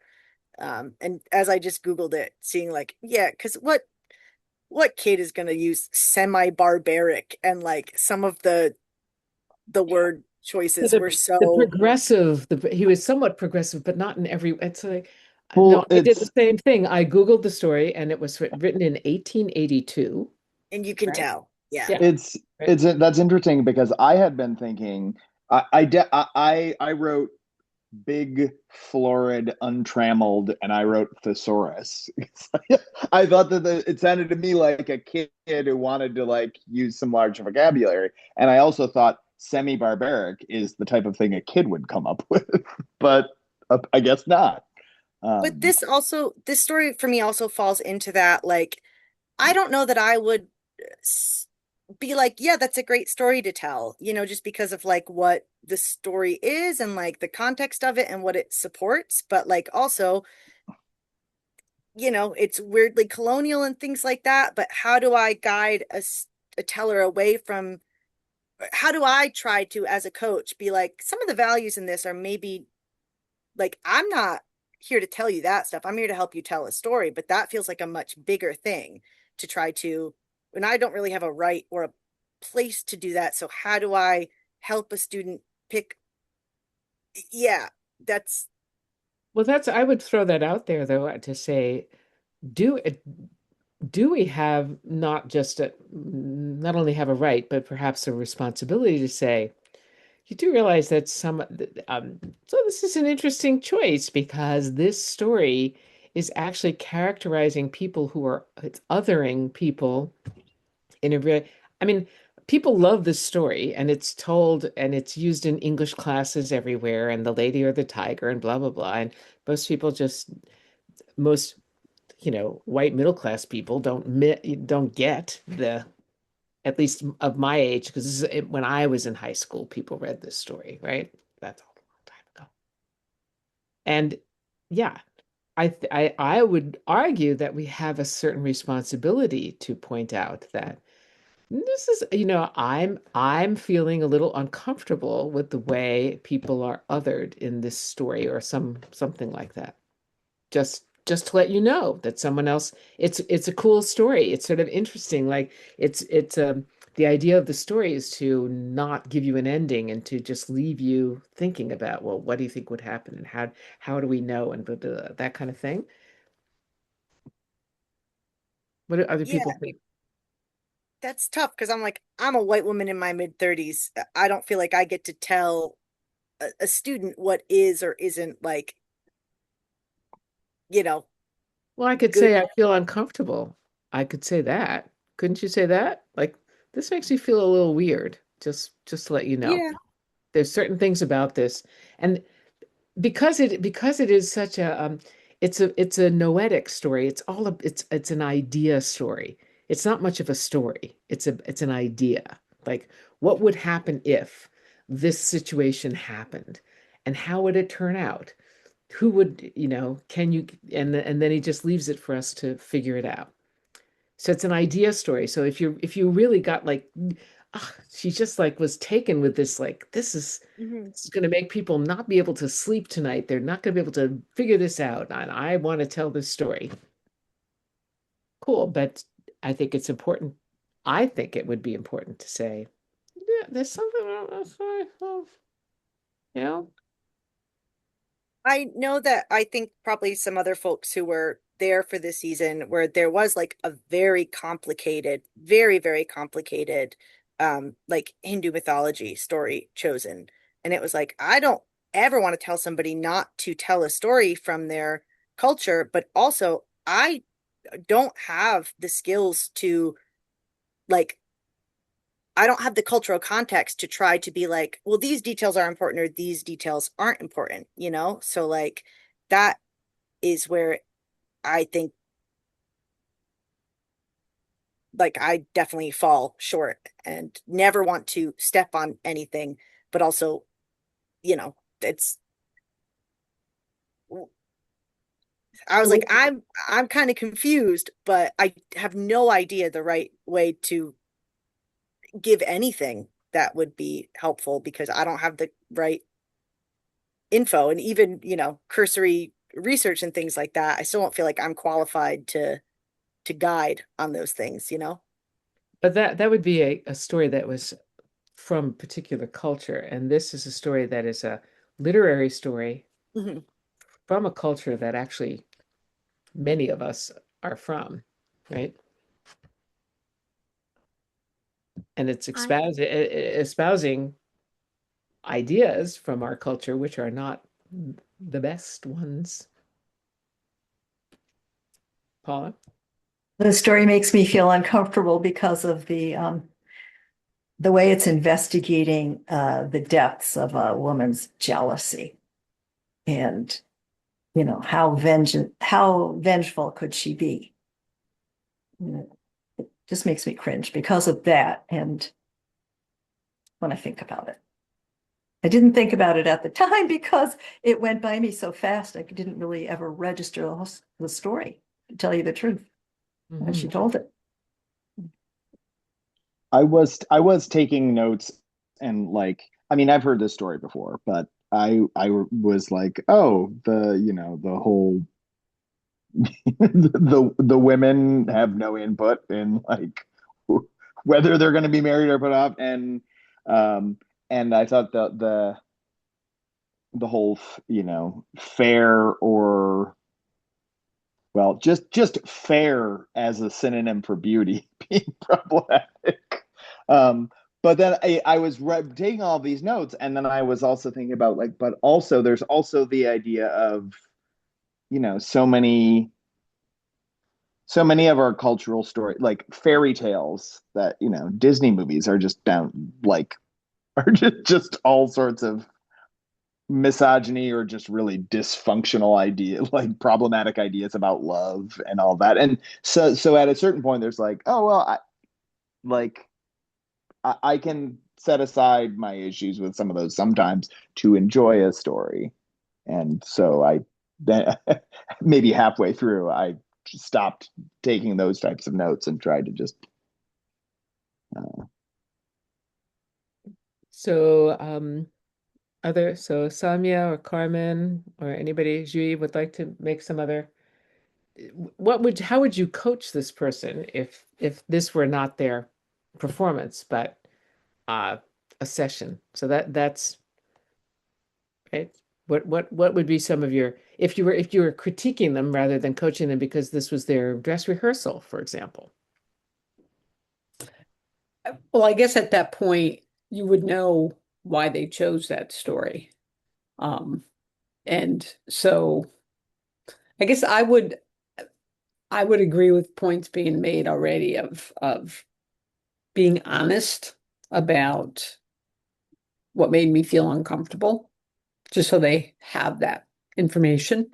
Um, I think in terms of the coaching, uh, and then where I would go from there would depend on what they would say. Uh, because I would like to guide them towards something, you know, I agree with Stephanie. I don't feel um qualified to guide or, make judgments.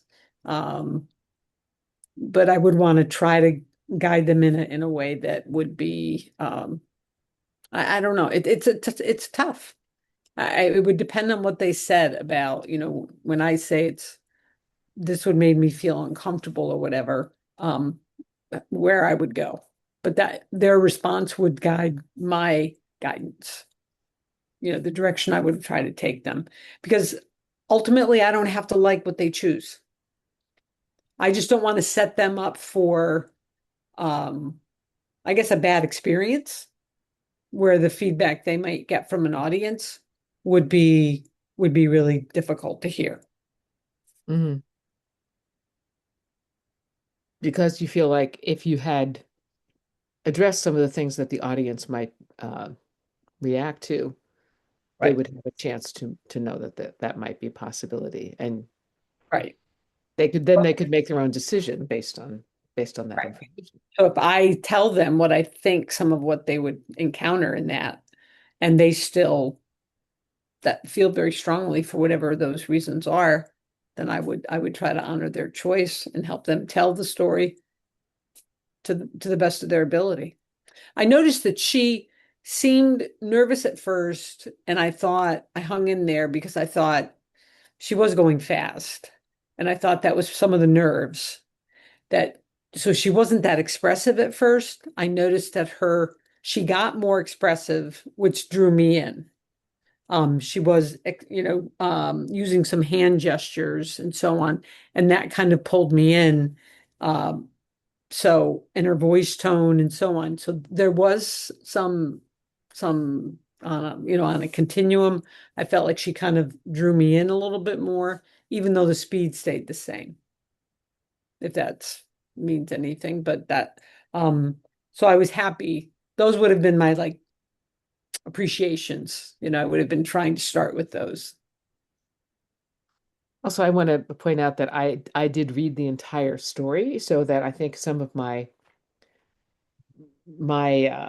reaction to the things that I find objectionable were more highlighted in the written version than, and she did a good job, actually. If I would have to say, she did a very good job of picking the key things to say, because it's twice as long in its written version, at least.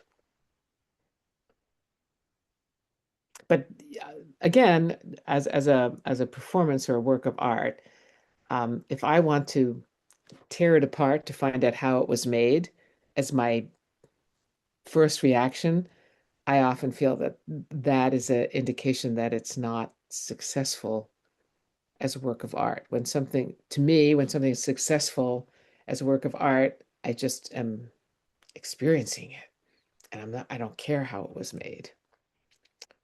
But that's my personal preference, and also what I hold myself to in terms of my performances. If people come up and say, technically, that was amazing, I saw how you did this and that and the other thing, I think, oh, got to work on that story. Because if all people are noticing is how I did it, it's probably not ready yet.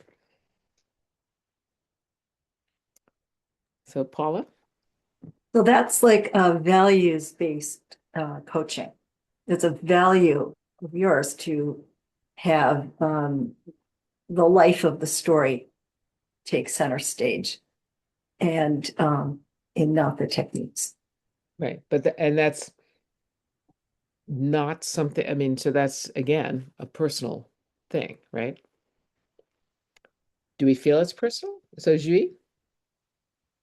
I'm not sure if I would call it value based. It's very co-creation and connecting with human base compared to the accuracy of the story and different techniques and all. If the audience or in general people felt connected and engaged, then it's not value based. So for me, the life of the story is not value, it's the essence, it's the core cornerstone of any Mhm. story. So you would say it's more of a universal. Yeah, like, so for example, this mythological story or the theology based Hindu stories that we were talking about, Mhm. it was just like a regurgitation of words that nobody knew. Like, I knew all of the words, still I couldn't listen to it 15 minutes. It was tough. Like, how, how to convey that 15 minutes people cannot hear words from a completely different language. Um, at least that's how I was feeling it. And then it was like, Yeah. okay, how do we help it make it universal? Mhm. Or so I'm not sure if Paula, how come you use the word value when I felt it like it's an Oh, essential core part of it. Mhm. Values to me are sort of subjective. That no, it's Nora's preference. No? well, yeah, her own preference, her value, a set of values as a storyteller. Well, there, I mean that so like I That's what said, I was talking. these things don't exist really. They're not necessarily a continuum. They are different things, and then also any work of art or performance is possibly a mix, right? There are universal. You can sleep at night with the window open and on a futon, all three, right? Then it's a universal cultural personal experience. Stephanie? I just want to ask a question, and I'm really curious what people think about this because, like, earlier today, we were talking about like how deep personal stories and sharing things like from our lives can make people uncomfortable. Like, they can be uncomfortable. And then we also just said, well, this story makes me uncomfortable as like a deterrent from doing it. So I'm really curious, like, what that interplay is as a coach. Like, because I obviously I do think some art should make you uncomfortable, but where's the like just people's thoughts? Just really curious about it. Marisa? Actually, and chiming in with that, um, I think we really have to be aware of, and we are, of the age. Because as a coach, as a parent, as a child, the first reaction is when I was listening to this as a mother, please, if my child is telling a story that I am not aware and it can have a community or a social impact, I would hope the coach would bring the awareness to that situation. Because I, as a parent, don't have that probably with me. And and so that was my first like like I would really appreciate that guidance. And as a coach, being aware that when we're telling the story, and one thing that with a reference to this girl that was telling a story, if it really had if she really wants to tell this story and it's okay to tell this story, I did realize there was some moments of highlight when she mixed the story with things that were happening maybe now in our society, like when she said the man could even get married and be married and have children. And she said it with like, can you imagine now in these days going, opening the door and the man can, and the king and blah, blah, blah, blah, blah. So I would kind of like try to, as a coach, maybe channel that and say, well, if this is the story that we're going to be telling in this era, in this community, we have to be aware of what we're delivering. Wow. I don't know. Well, that Stephanie, does that give you some response to that? Is some other deeper or different? I yeah, I guess like maybe that's something to consider going forward as a coach is like, is the social impact of a story something that like that should go on our rubric as we coach kids? I mean, it has been my experience in high school. There was one boy who was a very talented storyteller, and he had a great story, but he chose when it was his turn to perform to tell a story where he absolutely savaged this other kid in his class with a really was spot on apparently um, imitation of him, and but just it was bad, you know. So we definitely took him aside and said, nope, Angela, that we're not doing that. Um, so so I mean that's maybe a different kind of thing, like the social impact. And again, I have to apologize because I did read the whole story, and then I was just like, oh, that's what this semi-barbaric, and how the young princess is also barbaric, and she has the same blood running through her veins, and that she's just going to be bloodthirsty and kill people because that's how all those people are, unlike the narrator of the story, right? It's like that's the thing that I'm reacting most strongly to, is that whole idea that Western culture is civilized even, right? And that everybody else is barbaric. Carmen. I would follow up with something Stephanie said about I agree that I think sometimes um, art and storytelling, even with a social issue, the audience might be uncomfortable, and that's okay. Because, like, why that person was telling the story, I had a friend who did that at Cafe Lena, actually. And there was a very specific reason why some of this information was shared the way it was shared in the story, to help people understand how she felt about some things, not abuse or anything that had happened, but just kind of being in her skin and how her own personal experience of that. And I'm sure it made people uncomfortable. But it was trying to help them kind of see her point of view, to help kind of walk in her shoes, so to speak. And I hadn't really thought about that in a while. So I'm glad you said that stuff, because it made me stop and think about how sometimes that's our reason for getting up there. It might be a social justice issue to some extent, um, but to give it a voice, and it comes through that person. And then I'll also say, like Janine Laverty had really coached me, be careful that you're not talking about somebody else's issue that you really can't speak to. If you're telling a story, you don't want to be doing something that you really can't portray, because sometimes that's a disservice. I hope that makes sense. Yeah. Yeah, I can think of. I was just thinking, if there's a reason for creating discomfort in audience, it totally makes sense. If it's purposeful, um, sometimes in story like this, the teller didn't have a purpose, didn't seem to have a purpose to make people uncomfortable. And sometimes for a teller, based on where they're telling, it might be unsafe for them. Not in this situation, but if they're sharing something so opposite of audience, just even walking out of that place at 10 p.m. or 8 p.m. also is not sometimes safe, even in Albany area, right? So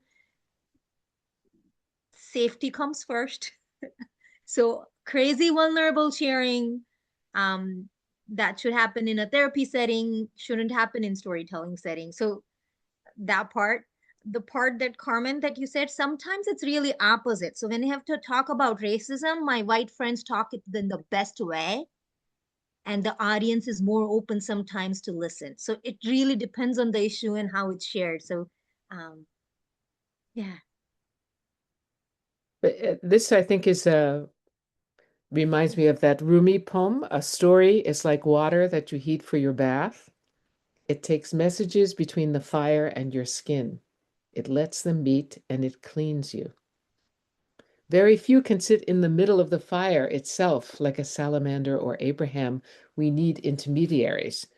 So that there's more to that poem, but to me, that's always been this my answer to this. Like if you have had this experience of sitting in the fire, but you want to share it with someone else, there is a way to, and a story is a way of doing that when it is created with that intent. And not everybody is ready to get bathed, so that you can't help that, right? But it's different than just picking up saying, I was burned with this fire and now you're burned with it too. That's a different that's a different intent and a different kind of thing. So do we want to any other thoughts on the performance, right? I mean, it was very masterful recitation of a very complex story. So if I were giving critique, I would say, wow, you have really mastered this story without flawlessly, way too fast, of course, but flawlessly um, mastered this very archaic vocabulary as well as the sentence structure, everything. I mean, it was difficult. So I that's one of the things that I would have said, but then I would have had critiques too. Stephanie? I would say as an appreciation, to me, it felt like a performer who loves the ending of the story and just wants to rush through the stuff to get to the end. Because she seemed to really enjoy delivering that last couple lines of like, well, I don't know. What do you think? And it's like, it felt like everything else was just to get to that one moment that she enjoyed. And you could tell that she, as a teller, enjoyed that. So that would be an appreciation I would definitely have. Like I said, it's an idea story. It's Mhm. not, right? It's a setup. It's a long setup with a punchline, really, Mhm. right? You use that word noetic. Is that what it I, means, an idea story? well, yeah, it means it's basically in your brain. It Uh, doesn't. I think that's what it means. I haven't looked. Intellectual. Yeah, yeah. Which So, which is, some people love that kind of story, right? Uh, it's the thing that moves them. And some people love to hear those kind of stories too. And but as this person's coach, I think it's fair that we could say that you might want to slow this down and let us enjoy the language too, if this is what attracted you to it, this language. Um, we might say that, but we would have to find a way to, I wonder what, we'd have to find a way to say those things, right? If Because we believe that it's not just our personal preference, right? We believe that there's some uh, learning to be had in a universal sense, like uh, different things that people have talked about in relation to this story, right? So there is one more video that I thought we could look at because it's a 5-minute video, and it's a young teller, probably from New York, because I think that's where Beauty and the Beast, Martha Hamilton and Mitch Weiss. Do you guys know them? No, I think Yeah, I had their tapes growing up. oh yes? Hmm. Wow. You mentioning them gets turn up, come on up in my head, which was I don't even remember. There was a married couple, and I don't remember if the turnip was magic or whatever, but they were trying. Huh. And here we are, 40 years later, it's right there. There you go. Okay, well, so this is Morgan, and I'm going to share my screen, and you can take notes or not as you see fit. And I'm hoping to do this. We tested it out. Paula and I tested it out before you all came. Um, uh, and can you see it? Yeah, all good?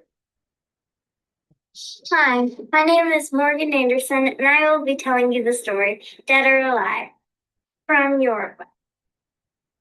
Once there was a fool, and he decided to go out and cut some wood. So he grabbed a saw and climbed a tree and sat on a sturdy limb.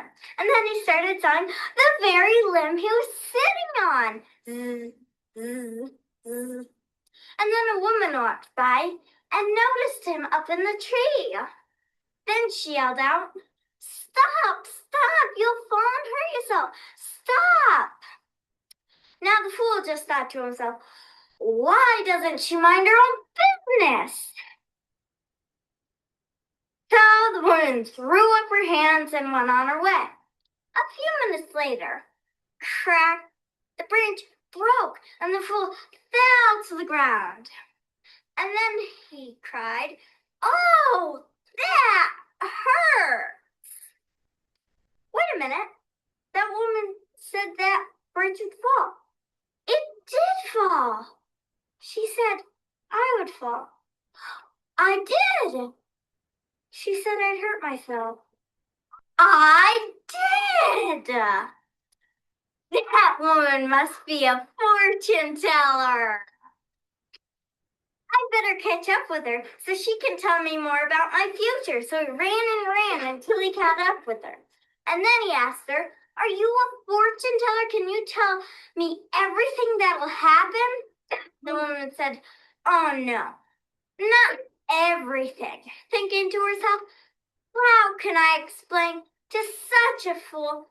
I am not a fortune teller." And then he asked her, "Do you know when I'll die?" And then the woman said the first thing that popped into her head: "When your donkey drinks 3 times along the road." And then the fool said, "Oh, thank you for warning me." And then he went back home. The next day, he set off to find his donkey. He finally found his donkey.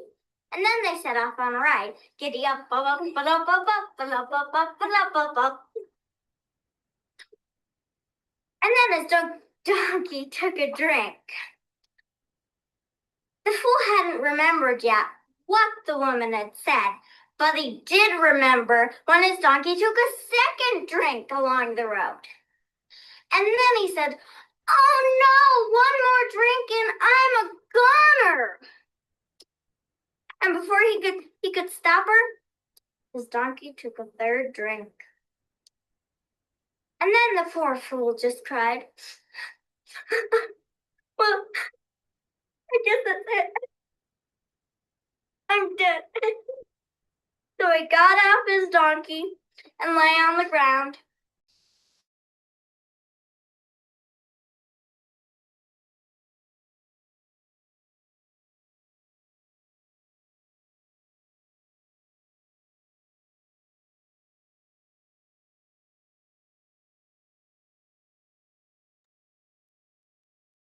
Nora, you got muted maybe?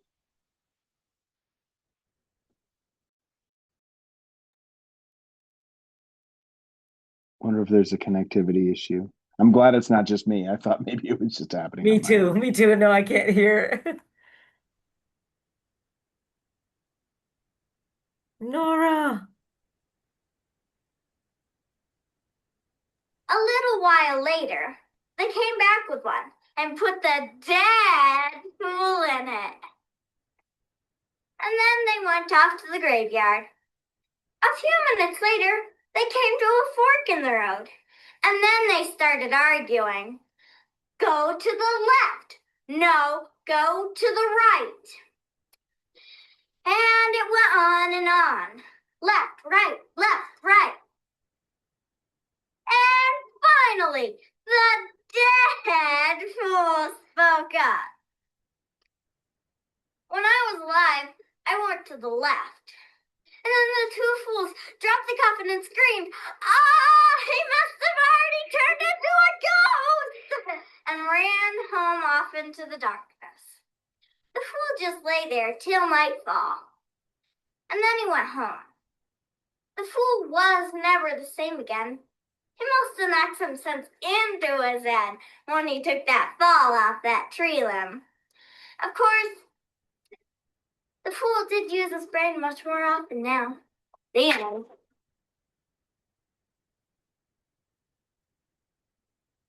So people think of me as quiet and shy, so everyone was stunned when it was my turn to tell a story to my 5th grade classmates. And sorry about that. When I I thought, oh, am I making noise? I should turn off my speaker, but then you lost the sound. But I think you got a clear idea of her story, even without um, my dumb mistake. Sorry. There are a lot of fools in these parts. What can I say? All right. So if you were coaching this story, but you were coaching it from a critique point of view, like what critiques would you have? So again, I'm allowing you to just let your critic come to the fore. What would be your critique if she asked you? I mean, not, let's say you didn't know that she was a shy and a person who had never done anything like this before, and so this is like amazing. But if you were going to just purely critique this story.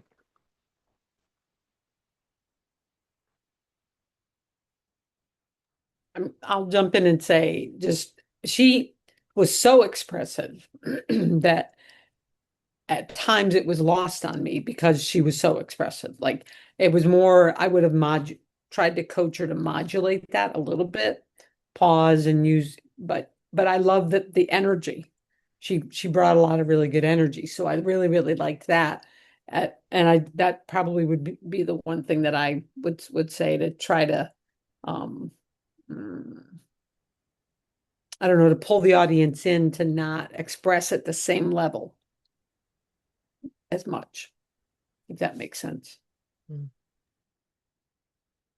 Paula? I might talk about developing voices for the different characters to distinguish them instead of all kind of shouting. The same along the same lines as Colin. Stephanie? Yeah, in a world where I was giving critique to that performer who seems like a star, um, I would they have that like kid back and forth. And they had such great physicality that I would try to coach them to like highlight and make those movements very sharp and specific because I feel like grounding the physicality would help ground the vocal performance also.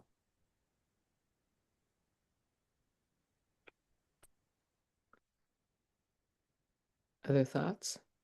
I feel like I'm, saying the same things, but um, I would wear. I felt like she was very expressive, but I felt like she went from a starting place that was like, maybe slightly above neutral, and then so that by the time it was there,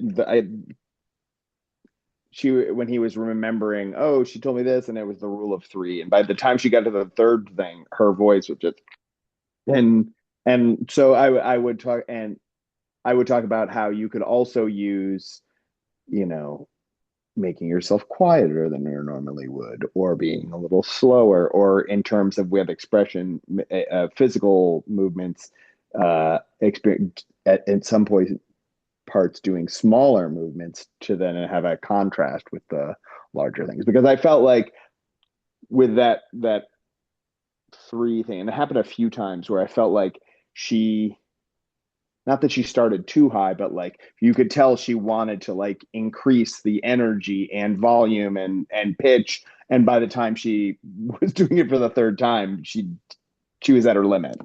Um, Other thoughts? Marisa? I think I would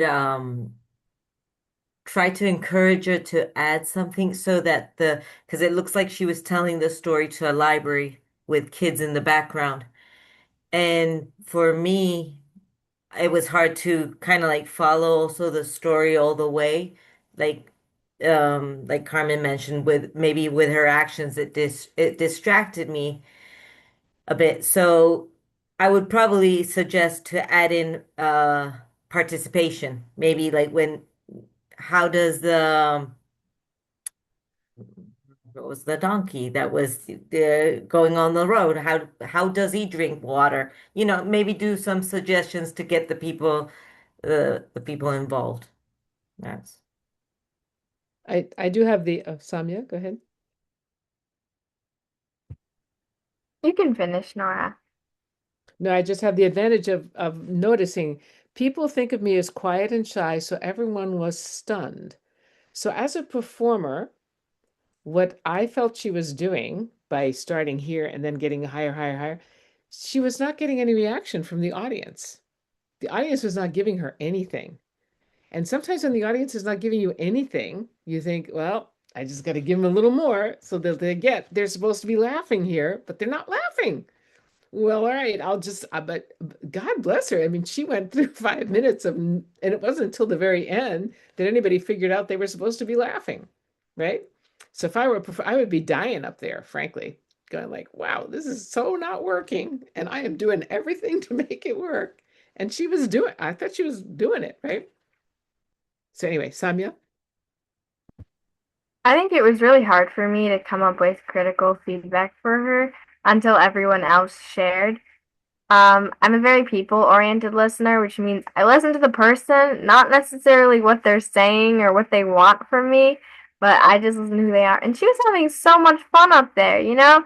She's really enjoying herself, and you could see her smiling, and she was having the best time. And I feel like it when I was listening to the story, that's all that really mattered to me, not like the structure of the story or the content or how she was speaking. You know, she's being a kid, and so I feel like next time in a situation like this where you have to give critical feedback, I feel like it's important for me to remember that I'm a people oriented listener, so I maybe like pay attention to other things as well. Mhm. I think again, it's like so they did put this underneath it, that her we don't see the audience reaction. So maybe they were just sitting there like, she's never spoken before. Like we've never, and I've had that happen so many times in schools where people stand up and tell a story and they have never spoken out loud. This has happened to me at least 5 times where they have been selectively mute and have spoken to tell a story. And it just stuns everybody. So yeah, as a people person too, I would be like, wow. I mean, this is so much fun. She's having a great time. God bless her, right? And nobody's coming along with her until the very end. But maybe they were with her. We just couldn't see it, because we were sorry. So Paula. The same thing can, oh, sorry. No, go ahead, Stephanie. I was I was just gonna say, I think the symptom can be the same of if the audience is with you, then you accidentally start like, well, I'll just go for it then, I guess. So it's hard to control and mitigate sometimes. Yeah. Nora, I was going to say two things. First of all, I think we're going till 9 o'clock, Right. not Yeah. So 9:30. this is we're gonna wrap. Yep. And the other thing, I forgot what I was going to say, but it's along those lines. Yeah. Doesn't matter. Okay. So I think what I'd love to do in the when we're together in person is to think about practicing suggestions and thinking about these the things that we identified as critiques that we would want to give, to understand if they are, to know where they come from, to really investigate ourselves, right? Is it our personal preference? Is it our cultural preference? Is it something that we feel is really universal? And maybe as a group, when we meet on Saturday, to think about what are some of the universal values of performance values, or I don't think that's the right word, but just like if people can't hear you, then there's no story, right? Low, loud, and clear was the thing we used to do when I did theater with kids. Like if it's just got to be low, loud, and clear, that's our baseline. Everybody's got to be able to hear you at least, so they know what's happening. I would say like that's a universal, but other things are more little dicier, right? And thinking about story choices, right? This idea that you should love the story, or there's something about the story that you can love and really connect to in a way that will transmit in your telling of it. Thinking about how to do that, And then also thinking about our own anxieties, right? This idea of our where we enter into the equation with our insecurities or what our reactions really are about, right? Are they really about this performance or how we think this performance will be perceived by other people, which then reflects on who we are as what we're doing, that kind of thing. Um, I think that all of those things can have an impact. And so unpacking them so they're not so pactful, im or otherwise. It's a good idea. So we need to find a time to meet again. Do people want to, as a wrap up, to just if there's one thing you would like that this brought up for you, or something that you really hope we will uh, cover when we meet, to just take a moment to think about the things that we said and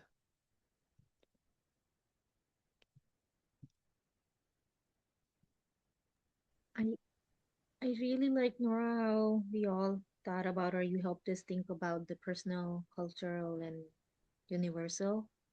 Again, I kept imagining if I'm looking a reflection of me and the storyteller in the water, and that water is my mind. So if it is already cluttered with the stone dropping and waves of my preferences and ideas, I'm just going to see the story being told in that way, even if it's not.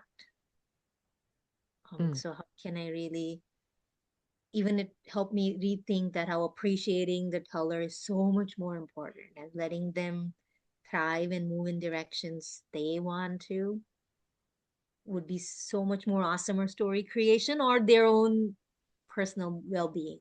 mm-hmm. So That's a that stood beautiful out a lot for me today. So yeah, beautiful image of the analogy that you, thank you.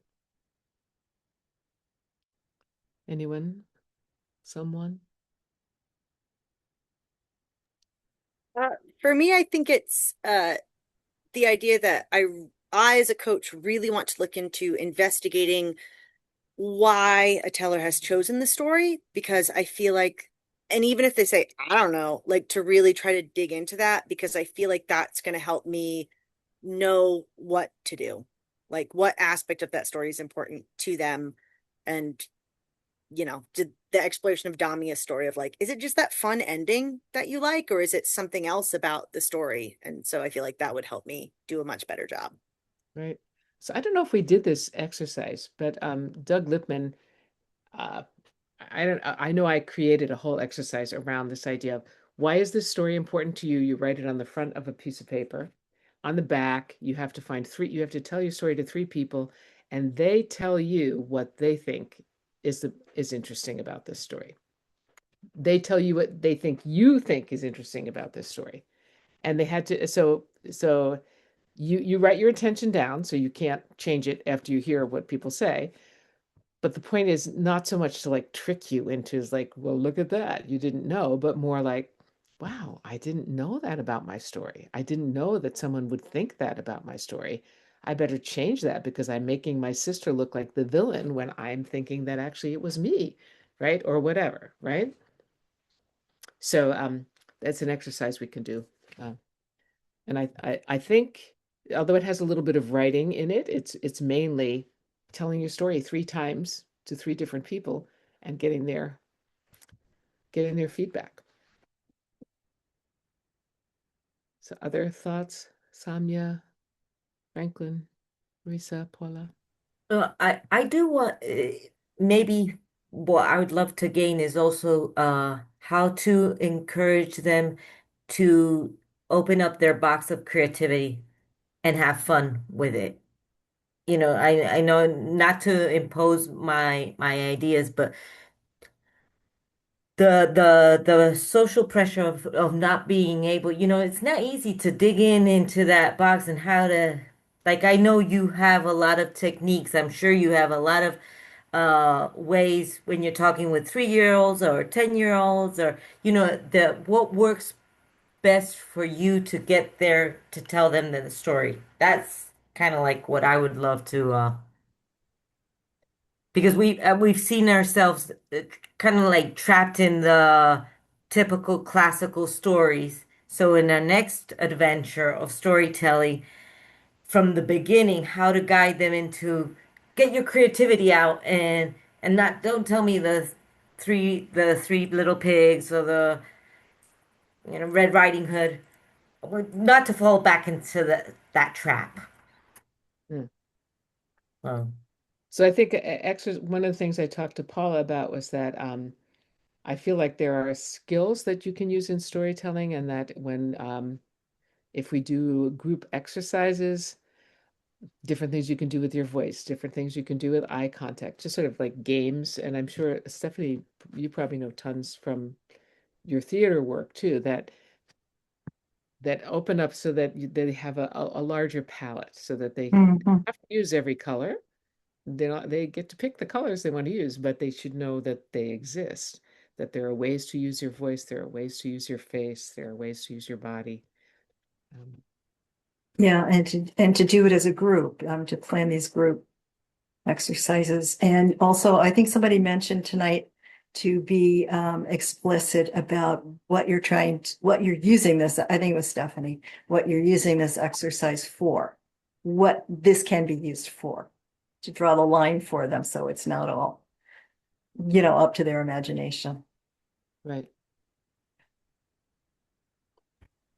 Um, I when I was part of the program, I never realized how much effort my story coaches put into helping me and helping my peers. So I just wanted to thank you all for that. That's very sweet. Appreciate it. I'm sure they appreciate. They did do a lot of thinking. Oh, I do want to mention before, Samya, yeah, you haven't been part of us before, but I don't want you to get the idea from the exercises we were doing tonight that it is all about critiquing. We're Yeah, we're doing this. yeah. We don't. This is absolutely off menu to discover what are the values we hold about performance, and to understand when we have that reaction to a story, is it something about storytelling that we really want our students to know? Is it something about the cultural norms of whatever the story that's being told, the cultural norms of the audience that we want our students to know? Or is it just our personal preference, which could or could not be interesting? But if it's just our personal preference, I feel like there's a responsibility to know that that's what it is. Yeah, so we're kind of like critiquing our private critiques, but it's not a technique we use with students while coaching. I And you have to say, I really appreciate this opportunity. When at the beginning you exposed the critique, I was like, goes contrary to what we were working with appreciation. But now coming to the end of it, I really appreciate it because now I know it's kind of like the yin and the yang. How can we give appreciations if we have not seen what being critique really is and understanding? So I can't wait to give appreciations. Work on that side. We've had enough doses of the critique. No, but it is very helpful. So thank you to you all. thank you. I'm sure that this is in one of the emails, but is our in-person thing on Saturday, is that the same town offices that they were for our Uh, initial training? and yes, maybe. Oh, I'll okay. let you all know. It's Okay, so either it's not in there, the emails. Okay. the Chamber of Commerce that we met at last time, right here in Latham on Route 9, or my house, which is close by. And I have to call them tomorrow and see if we're going to be able to use them. If not, we'll use my house. Okay. And that's 9:30 Saturday. Uh-huh. So did you see, I don't know if you see in the chat, Jui made a comment. We can't appreciate genuinely if we haven't figured out our own triggers and preferences, right? Good point. I agree. Okay. So it's been so nice to rejoin you all again and to work on stories. Um, Mhm. I have some ideas of some stories I'd like to tell you, and lots of exercises to do. And I really look forward to seeing you all on Saturday. Yeah, looking forward to it. Yeah. Thank you, Nora. Thank you, everybody. Thank you. Good night. See you Saturday. Bye. Saturday. Yes. Bye-bye. See you Saturday. Nora, Yes. any thoughts you want to leave me with? Or Oh, no, I'm still just in the middle of coming down from being this person. So yeah, I just need to know, one thought is, where? yeah, where. I don't know if I want to come Friday night or leave super early Saturday morning. Um, I just have been so slammed. You can let me It's know. so interesting to me how the timing for everything has always just been like right up against the immigrant things, Oh, you you can know? just let me know. We don't have any plans for Friday night, so either one's okay. Yeah. I just think I'm going to need to, I don't know what's going to happen tomorrow at court. I have Hmm. other students who are um, waiting for a motion to reopen their cases, people who are trying to figure out how to Wow. leave the country. I mean, yeah, it's just, Well, it's only Tuesday, right? yes, Things can happen. it feels like it's Thursday, but yes, it's only Tuesday. And yeah, I have these things that I'm setting up that I haven't even sent out the emails for, so I'm going to go do that right now. Yeah, But okay. I hope that was good. It felt like a very It engaged. it was fabulous. I tried to keep my mouth closed as much as I could. And I'm so glad that we're gonna have to let me stop this recording. I don't even know where it is. Here we go. One sec.